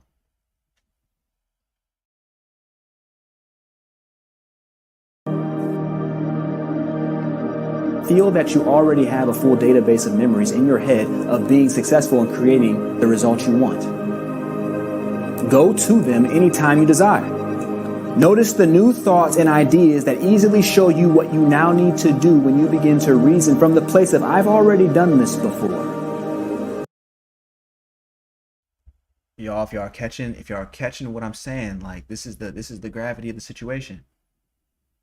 By asking yourself that set of questions and allowing the answers to come to you, you're literally going to witness yourself doing the task in a way that is different from the way you were going to do it. I know that sounds crazy. Like I'm saying, you're going to see in your mind, you're going to feel new ideas coming to you that will lead you to success because they're leading you into confidence. And some of those ideas you'll be like, oh dang, I never thought of that. Except that I just thought of that because I already did that. But this is my first time doing that, right? It's a wild way to think about it. You're getting out of this matrix of you're getting out of the 3D and you're going into the 4D or the 5D, however you want to say it. You're getting out of two-dimensional, three-dimensional thinking and going into four and fifth dimensional thinking. Oh, I was watching a video. It was actually a Will Smith video. It was on his channel.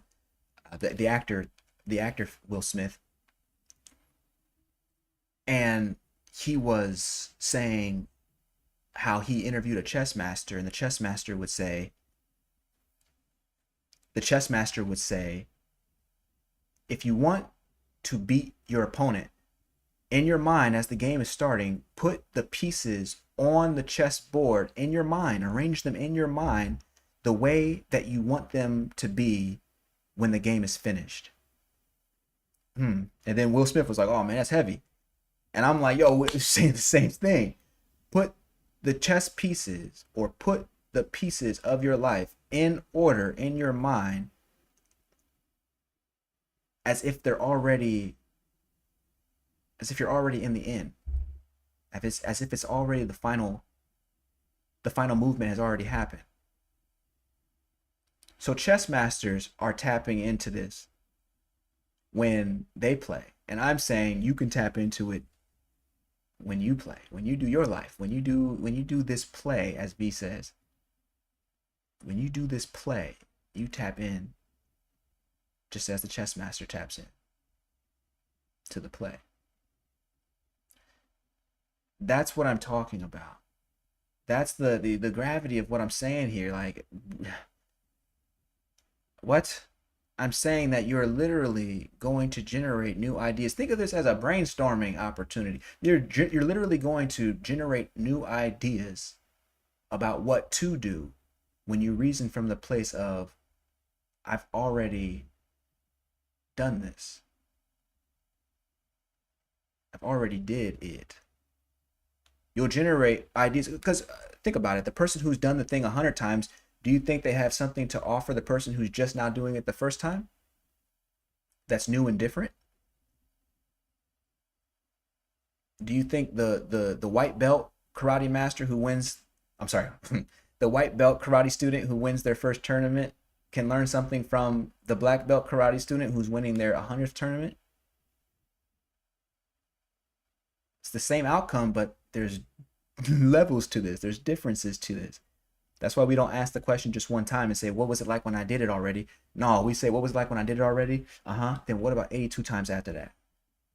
What about 500 times after that? After a while, you start to be like, oh man. You start to sense that the you that you are is bigger than the circumstances that are before you. In other words, that the God within you is bigger than the circumstances that are before you or outside of you. And then as a result of that,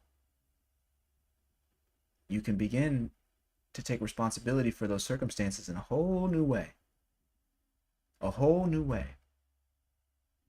Because now the perpetrators, the people you thought were standing in your way, man, these become teachers.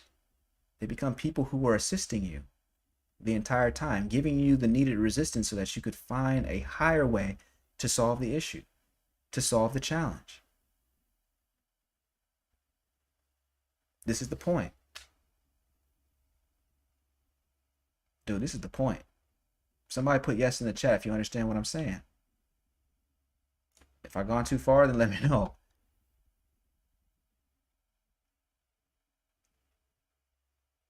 Slim says, I know I'm asking a lot of questions, my bad. No, Slim, you're doing exactly what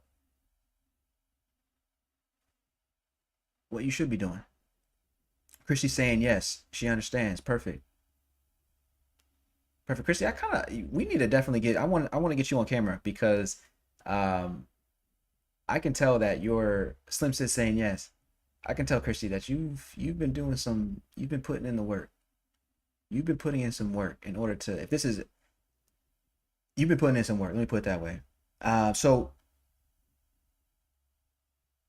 Didi's saying I know these are deep dives, but I call them classes.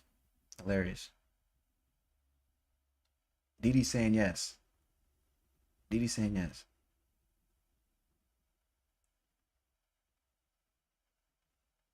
Christy's saying for sure. So as long as you're understanding what I'm saying. If you don't understand what I'm saying, put a question mark in there. You know what I'm saying? Like if you don't, if it's not like, oh, it's making sense, put a question mark in there because we can handle that. We can handle that. And the reason we want to handle it is because there's so much power in being able to harness these tools. Slim Sis says starting in the end is really a tough mental exercise. By the way, that's why we don't start there. That's why we do not start there. This is like deep dive number 6 or something like this. I think it's number 6, right? And particularly in the book, look, we do not start at any of these faith exercises. This is for people who, have already been vibing for a minute in terms of, they saw the deep dive episode 1, 2, 3, 4, 5. And so they understand the piece. But for everybody else, you said Slim Sid is saying it's the book on Amazon. It will be once it comes out. Right now, this is like the I don't know if you can see this. This is like the proof that we had to get back so that we could edit the joint and then put it out, the final copy the way it needs to be. But what I want to show you is, let me see if I can get to my screen right here. Definitely what I want to show you is this right here. So I just want you looking at just this page here. Just this page here. You'll notice, if I can get even closer, that supreme awareness is at the top, iodine mind comes over to the right, and faith is at the left. The questions that we're talking about today are in the faith category. The higher reprogramming questions, the conscious transformation technologies that we're discussing today are in the faith category, right? So, right there. On this side of the nodule, right? On this side of the model. And the important thing is that we don't start there. That's the third place.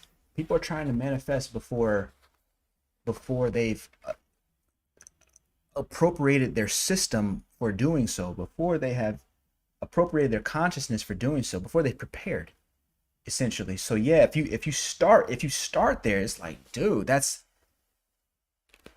almost intellectually mind-boggling, right? Because it's just so new. We don't start there. We start at supreme awareness, then we get into the iodine mind, then we go to faith. It's a system that is designed to allow you to tap into divine nature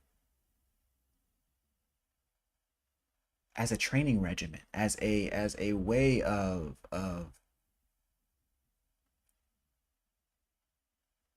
developing in consciousness systematically. No different than people who meditate every single day for 40 years, except that with these meditations are allowing you to access new parts of your mind. And so it's only because of the information that's in here that I can even live how I live. Otherwise, I'd be at the university or the job, or I'd be on the sales. I'd be somewhere else trying to do something else for some stuff that I didn't want to really do. I love my time at the university, but when it was time to leave the university, I also loved that. It was time to go. So if I were still back at the university, that would be out of alignment with higher purpose. That would be out of alignment with love. If I was still on the sales floor, that would be out of alignment with higher purpose. That would be out of alignment with love. But being able to access these new modalities, it's like, oh man, we got all types of choices. You can do something else. do something else. And if I never told you all about this stuff, I guess I haven't really, I guess there's going to be enough time. Uh, there's no rush. But the way I learned all of this is because I studied with a Taoist mystic in the American countryside for 10 years. This he asked me not to, say his name or anything. So I just call him the teacher. In the book, I call him the teacher. And quietly, those experiences with the teacher, took me to outer body experiences, other dimensions, reading alien languages. I mean, just out of here, out of here. I can't, I typically don't, this is not conversation that I typically would bring up.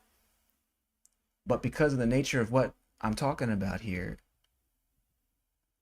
this stuff, it comes from all of that training, all of that time spent. The university education was great because it helps me put it in practical terms. But the time spent with the teacher was really that's the part that if I could bring some of that value to you, it would be worth it. And as I say in the book, and I say it to you, like, the teacher asked or he never asked, but I told him, probably when I was 22, it was 10 years ago, 20, 24, 23, whatever. I said, if someone ever comes to me asking for the way to letting go, if someone ever comes asking me to show them the way to letting go, I will show them in honor of you. And so, and Slim Sid's kind of asking this question today about what does it mean to die? What does it mean to die to yourself? What was the question, Slim? Let me see how you put that. Like you said something like, what does it mean? What does dying every day mean to you? Dying every day simply means letting go. Letting go. Letting go of the baggage, letting go of insecurity, letting go of unhelpful doubt, letting go of negative thoughts, letting go of fear. It's letting go. The other way of saying that is that letting go is really letting go of belief in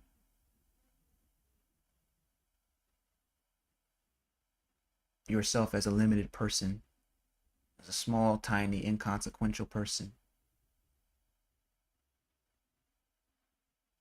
It's letting go.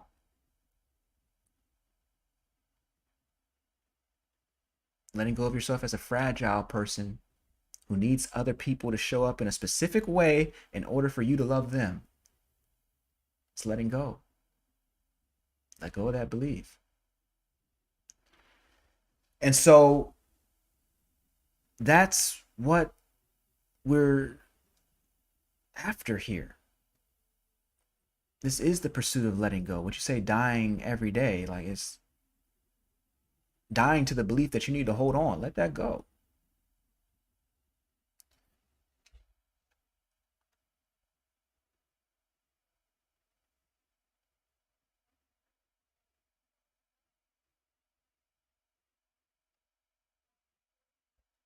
Dying daily, it's letting go. So let me get back into this. I'm going a little too. Let me know if it's going too deep on the deep dives, because we can always back this up about 6 steps, or we could always take it up, wherever you want to go. But the point is this: put a yes in the chat if it's making sense. Put a yes in the chat if this is making sense. Put a question mark if it's not. Put a yes in the chat if it's making sense.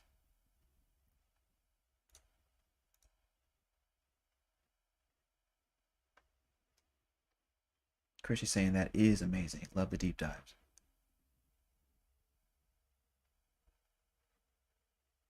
Thank you, Christy.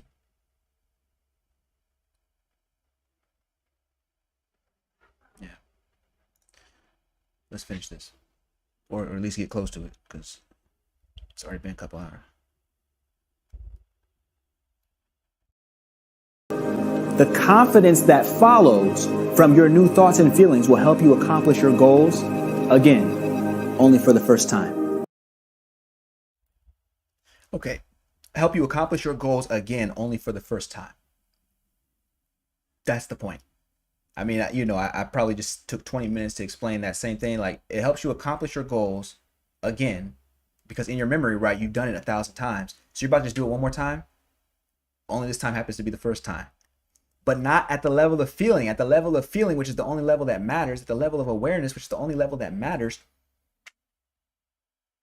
Hey, man, it did this 1,000 times. So what's one more step? What's one more mile? I said 3 or 4 miles, right? It could be 3 or 4. It makes no difference. You were already good from mile 1, step 1. You were already good because you saw yourself in the end when you began. Even if it was for the first time, it didn't feel like it. It felt like you did this before. 1,000 times. 1,000 times.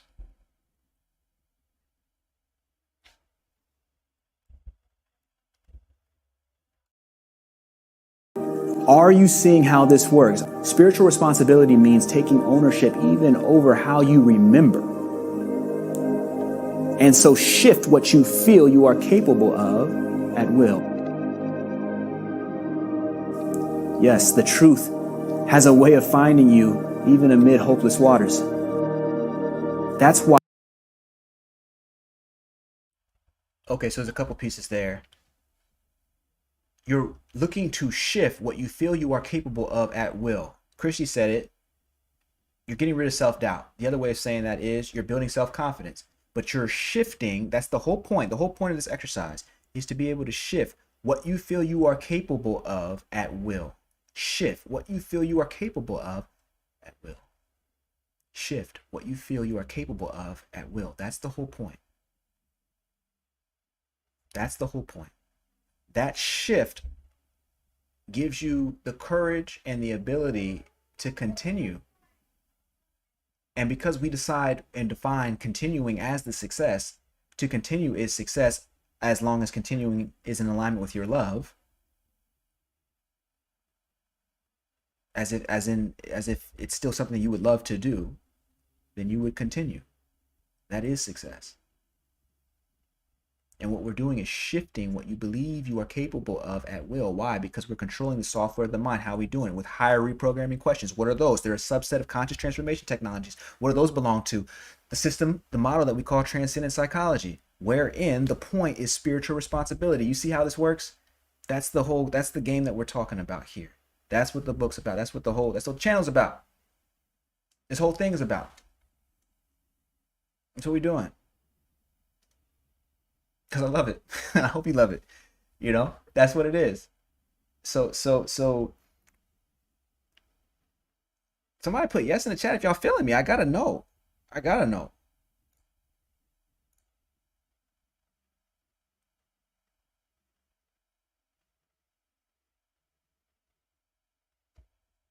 I gotta know. Dee saying yes. Simpson saying yes. Put a question mark in there. Okay, V saying 100. Christy saying yes.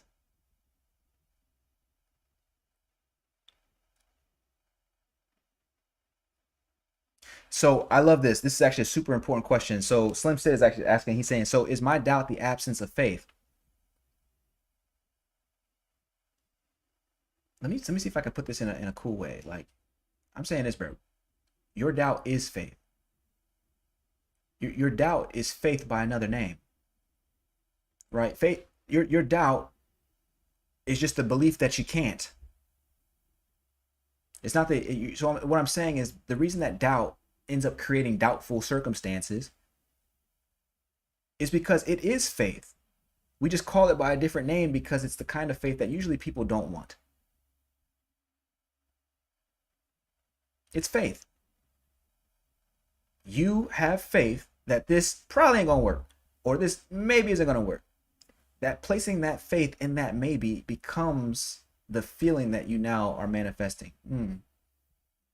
It's the same thing. I'm saying you can't not manifest. How's that? You cannot not manifest. You have to. You're going to do it. You're doing it right now. You're doing it right now. And there's several levels of thinking about this that we can get to, but ultimately the ultimate level is that you're doing it all right now. That could be another conversation for another time, but you get. V is saying, I love it. Here we go, V. So V is saying, doubt to me is faith in fear. That's right. That's right. It's a faith in fear. And you can't have positive faith and fear at the same time. Right? So in other words, the reason you can't have faith and fear, like a positive, when we say faith, we're thinking about the positive faith, the faith that actually gets you what you want. The reason you can't have faith and the fear at the same time is because the fear is actually a belief in faith. It's actually the fear is actually faith in fear. So you can't have faith in what you want and also this faith in fear. Generally speaking, the one that you feel is more present, that's the one that wins out. I'm not saying you never need to be able to experience fear. I'm saying you can get to a point where that, I mean, come on. But in the beginning, it's okay just to be 80% over onto the side where you're saying, look, this is the faith in what I have, what I want, and this is 80% of your thoughts are geared toward that. I'm not worried about the 20%. The bulk of your day is feeling, you're in the feeling of what you want. And so even though it might take a little longer because you got the 20% over here dragging down on the velocity of how quickly you can manifest this new situation, still, the bulk of it is going in this direction. You're mostly going over here. I'm cool with that. I'm cool with that. I'm cool with that. Until eventually your results begin to make the fear unnecessary. Like you have no fear that when you sit down in a chair, that chair is about to break apart on you. No fear at all.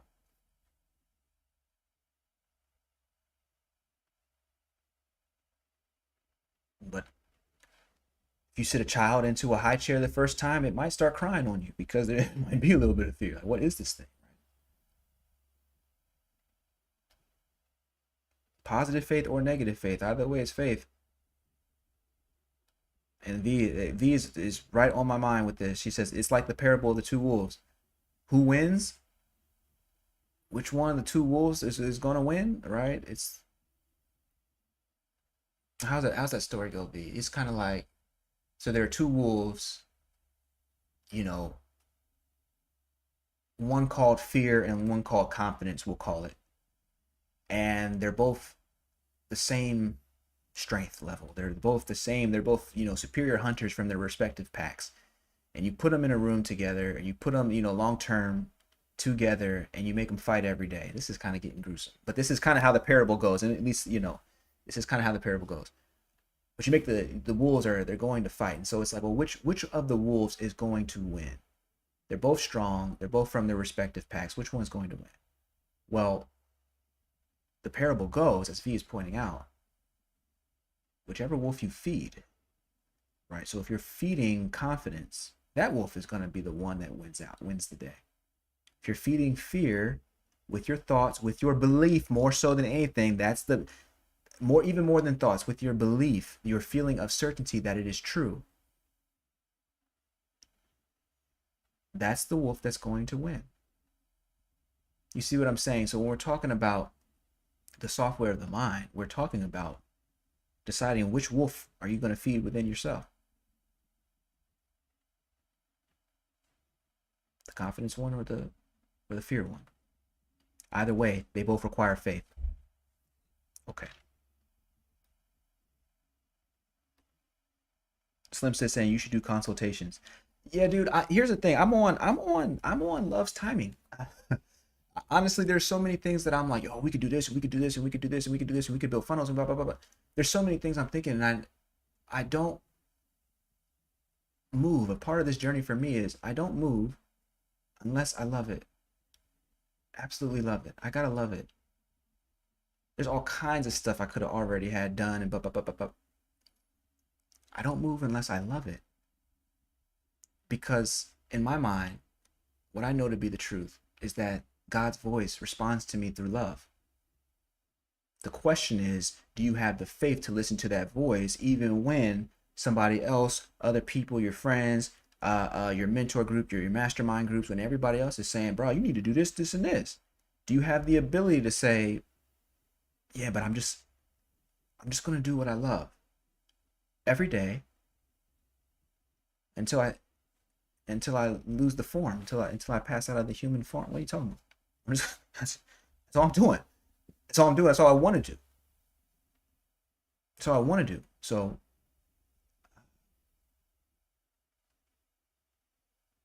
that's a part of this. That's a part of this. Because I know that the love keeps you free. It keeps you free from turning something that would have been great into something that is, a money grab or whatever. Like, bro, you can get money in a lot of ways. I prefer the ways that I love. So it's just a long way of saying, like, yeah, I'll do everything as long as love gives me the signal. And as soon as love does, you know, it'll be there. And if not, then it won't. Yeah, V saying you can say that one fear and another is love. Okay, I like that. If you feed fear, it gets stronger and the other gets weaker. If you feed love, then it gets stronger and the other gets weaker.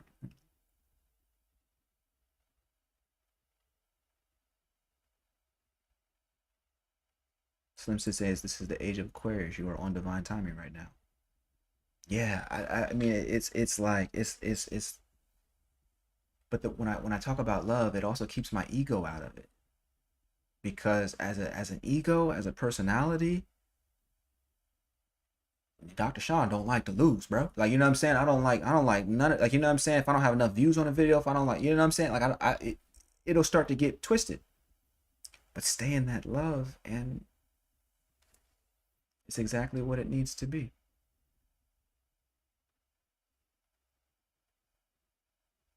And that's the point. That's the whole point of everything that we're talking about. It's the point of everything that we it's the point of everything that we do.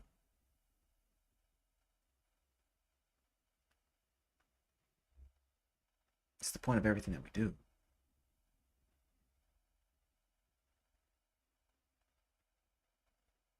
The love piece is a whole other, I mean, it's not a whole other thing. It's just I want people to start thinking about love as an energy, as a frequency, as a higher order of energy. It's not just an emotion. It's not just something that is native to the human apparatus. It is much further beyond. And as time goes on, I'll be able to unpack that more with videos and certain things. But yeah, that we got to make sure we're clear on that.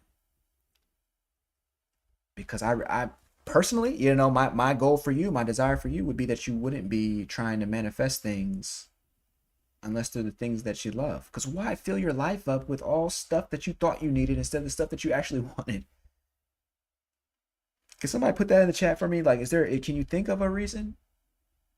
Can you think of a reason that you would want to fill your life up with stuff that you don't love? I mean, I'll wait. You know what I'm saying? I'm just looking to see if someone can create some sort of argument for me, because I don't know.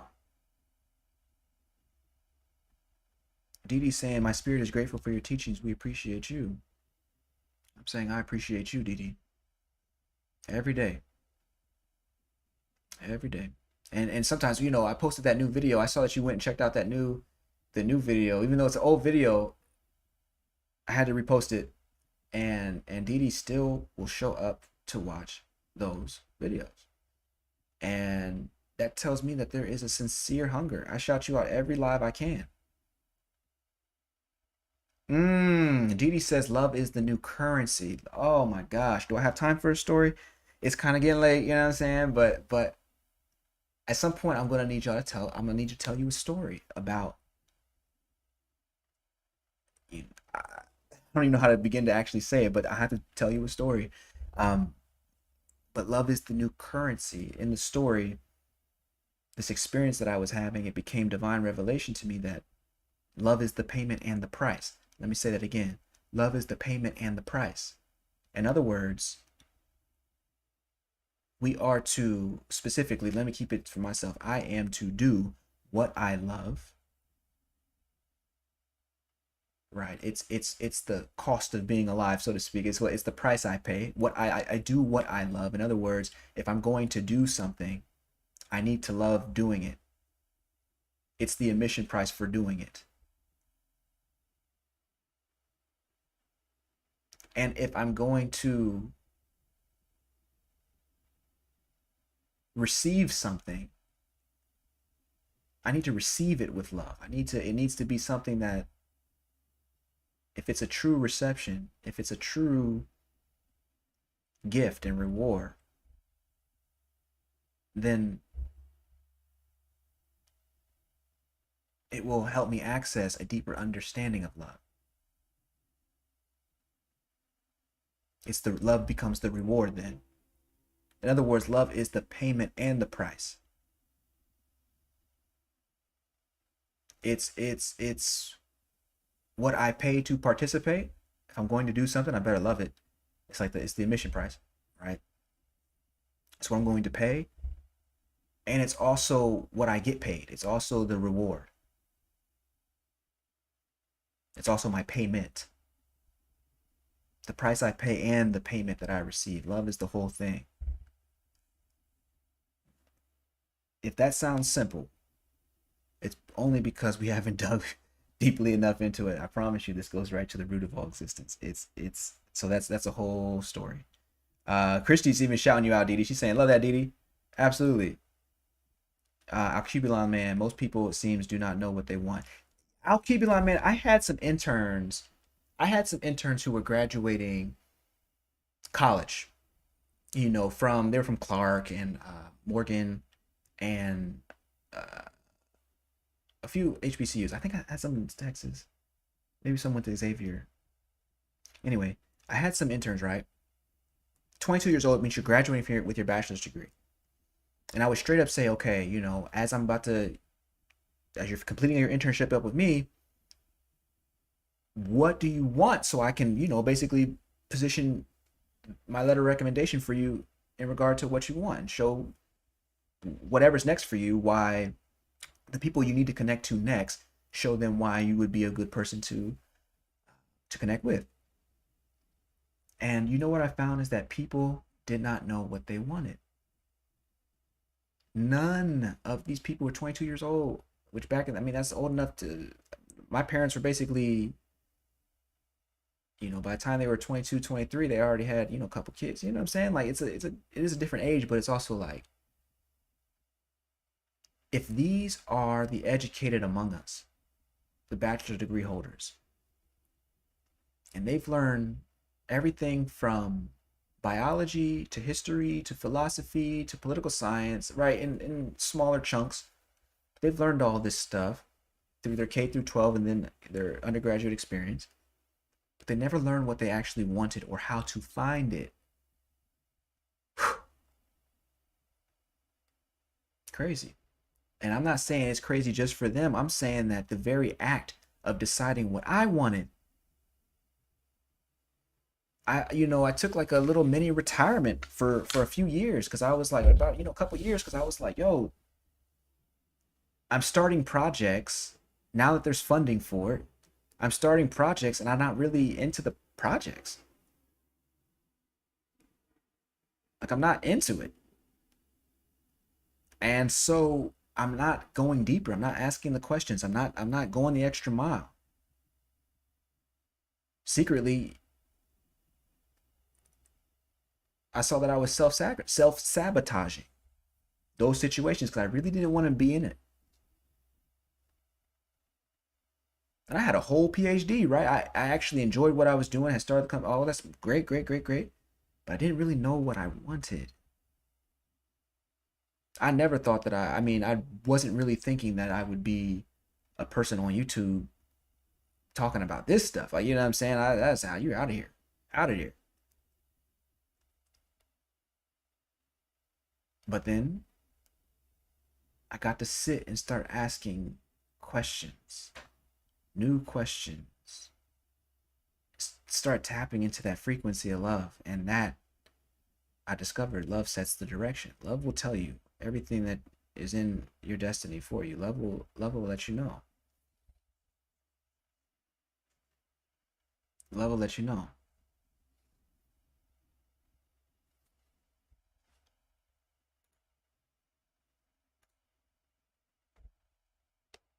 So yes, love is the new currency. It's, I mean, it sets, first of all, it's the payment and the price, and it sets the direction for everything that you want. If you can tap into it, if you can tap into it, and everybody can tap into it. If you're taking the time to tap into, you dig what I'm saying? It's if you're doing the work to tap into it. Because we live in a society where it's not really about what you want, right? It's not actually about that. It's more about, you know, what you can do to survive, right? You know what I'm saying? It's very survivalist sort of mentality, and that's there's a whole reason for that we talked about on a few other broadcasts. But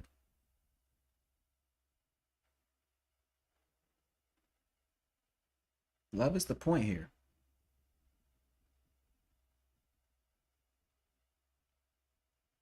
Love is the point here. And it'll set the direction for where you want to go. You dig what I'm saying?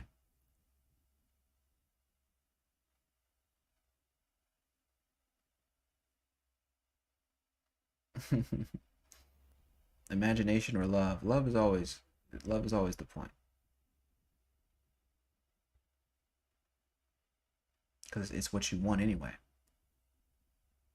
All right, did we finish? Hold on, let me get back into this. I'm over here going into love zone, and even though obviously it's connected with the point of this video, which I didn't actually have time to say in the video because I have 5 minutes, right, to make somebody feel something. So um, yeah, we need to have more on love. All right, let's get back into this.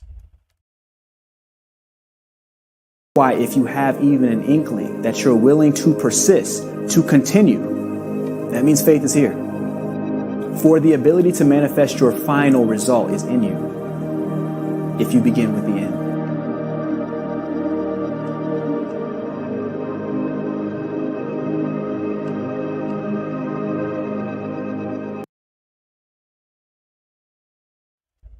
Okay, faith is feeling, and feeling is the cosmic procedure that consciousness uses to birth new experiences into being. Okay, so at this point, that should be fairly common knowledge, right? That faith is the feeling, and feeling is what consciousness uses in order to birth a new experience into being. That comes directly out of the book, and the point of that is that beginning and the end is a way to direct your feeling toward that which you want.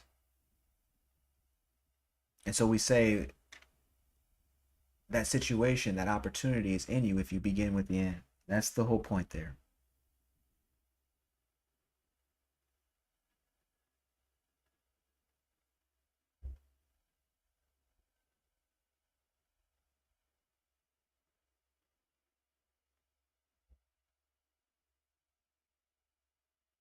That's the whole point there.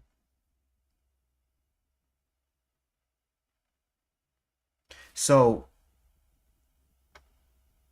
y'all, if you haven't liked, shared, and subscribed to this joint, to this channel, like this stream, share it, subscribe. All that stuff is very helpful, very useful. I think we're out. I think we're out on this one. Yes, then yeah, basically this video's over. And so that's the deep dive for the Walk as the Truth video. It is, I can sense it would be heavy if this is your first video seeing, man. I don't even know. I think about videos in sequences, recognizing that when people come through, they're going to come through on one video or whatever, but there should be a sequence that helps people get to a higher understanding. And again, the videos are only one thing, right? Like, you, videos are just you can only do so much, and then you have to take people deeper, then you have to take people deeper, then deeper and deeper. You dig what I'm saying? And so that's a part of what we're doing here. It's part of what we're doing here. So Slimmy, I think you just asked, how many times do I go live? Just the Tuesday. I guess I hadn't even thought about doing it more. I mean, I don't know if that's even people do that. I don't know. Anyway, so yeah, how many times a week do you go live? Just the Tuesday, and then post one video on Monday, which is a new video, and then go live on Tuesday.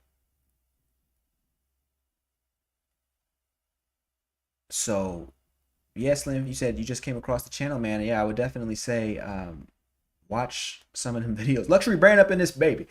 Luxury Brain, what's happening? Really appreciate your comments, man. Luxury Brain is saying imagination is self-love. That's interesting. Ooh. He's saying Instagram, TikTok. Right now, I'm just on YouTube. Need to fix that, of course, but in time, you know what I'm saying? It's got to be a love thing. It's got to be a love thing before I tackle anything else. I know it sounds...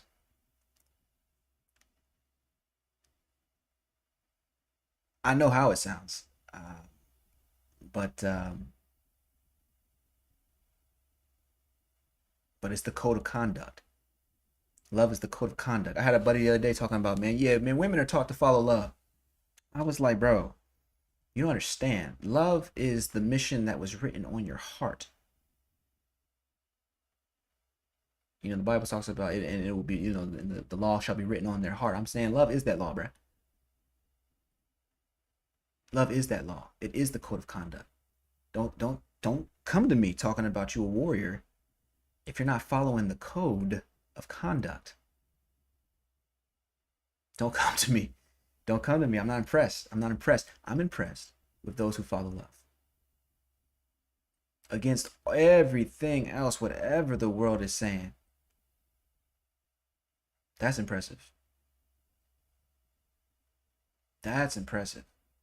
I say more impressive than flying an a 3-ton machine over to Australia, or more impressive than walking for 3 or 4 miles on some water. I'm talking about, can you follow the code of conduct written on your heart? That is love. Ooh.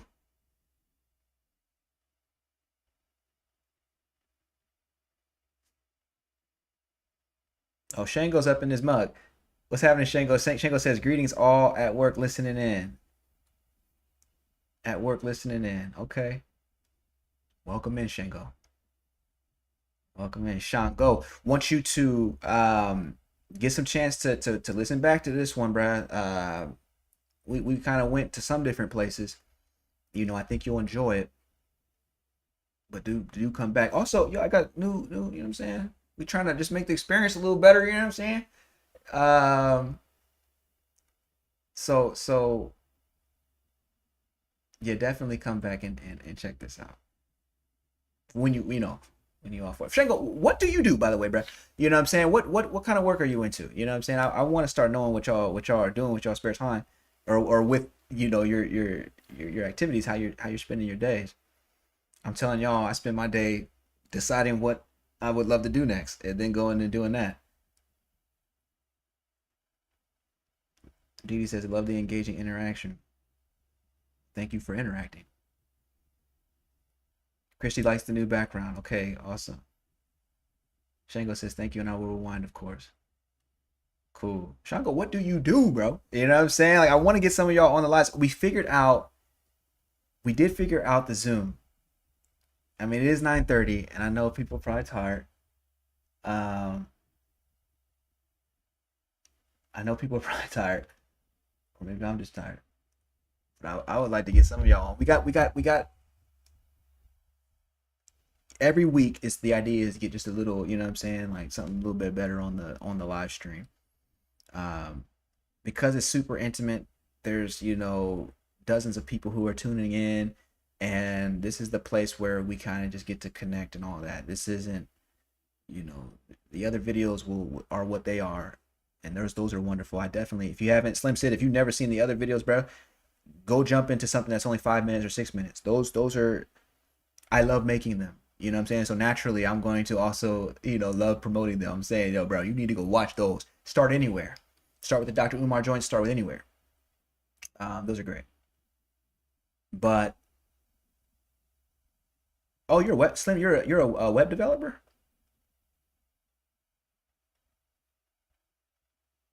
Okay, hold on now. So Slim. Oh, sure. All right, cool. That's cool. That's cool. We can use that. Okay, so professionally a web developer. I will to be a free soul. I wonder if you're saying I would like to be a free soul.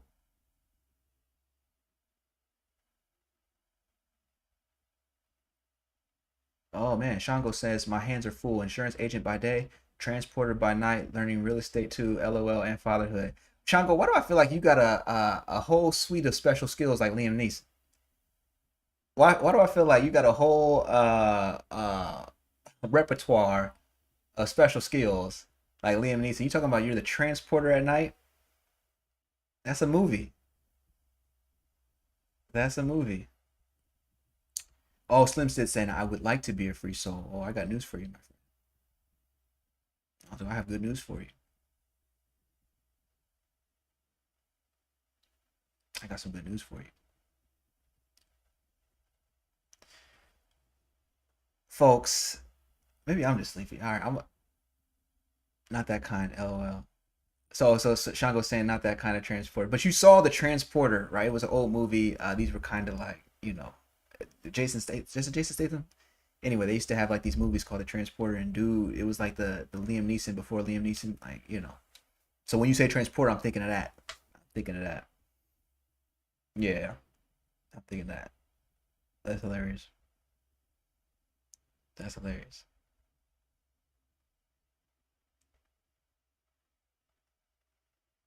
Uh, yeah, but I definitely would say, Slim man, if you you could start with the True Freedom series. Start anywhere, dude. I think you'll enjoy it because the whole point of what I'm talking about is about true freedom and that ability to just make the decision. And I can't tell nobody what to do in terms of how they should run their lives and do whatever, blah, blah, blah, and all that and all that and all that. Um, I just know what kind of time I'm on, and it has to be love's timing. So, you know, that freedom is a decision. And as long as you know that, then you can make your decision however you like. But that's the first place we got to get to.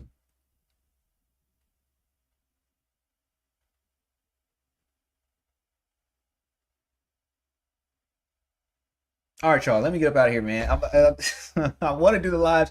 I want to do the joint, but you know what I'm saying? We got to do it another time. Next time, somebody. No, I'm just gonna do it. I'm just gonna do it.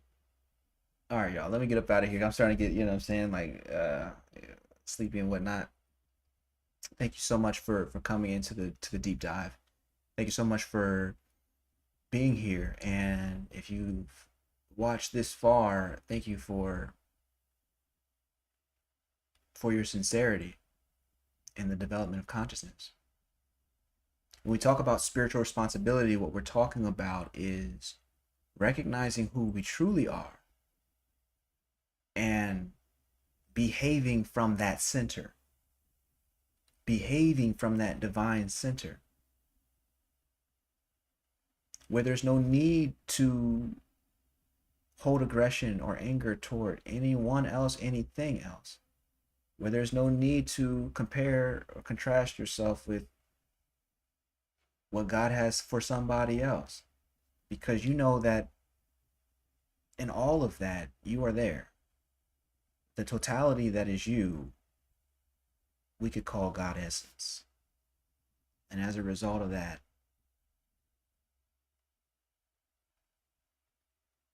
as a result of that, we find ourselves back in love, and more importantly, actually, love is the most important thing. But as a secondary consequence, we recognize our true freedom, our inner freedom and outer freedom. We're able to step into that. So, Christy saying thank you once again. Didiu said something, but then not anymore. Alcubulon, thank you. Peace and blessings. Didi, thanks. Dr. Shawn. Thank you all. Thank you all. I love these lives. I never mean for them to go so long. I really just mean to do an hour, and then we be on here for too long, you know. Oh shoot! But we didn't find out the answer to our question, right? The answer to our question is, you know, what miracles are you looking to? Are you looking to work? And whatever those miracles are, my prayer for you is that you'll begin in the end. You'll see that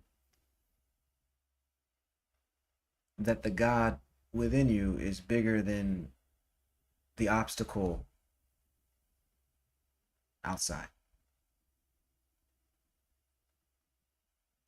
And so with that, folks, I'm gonna say good night. You know, it's like lightweight. You know, you're not quite trying to leave the party, but you definitely want to get up out of there. But you definitely don't. You know what I'm saying? Like it's kind of like that right now. But look, man, I'm gonna say I love y'all, and I'll see you next week.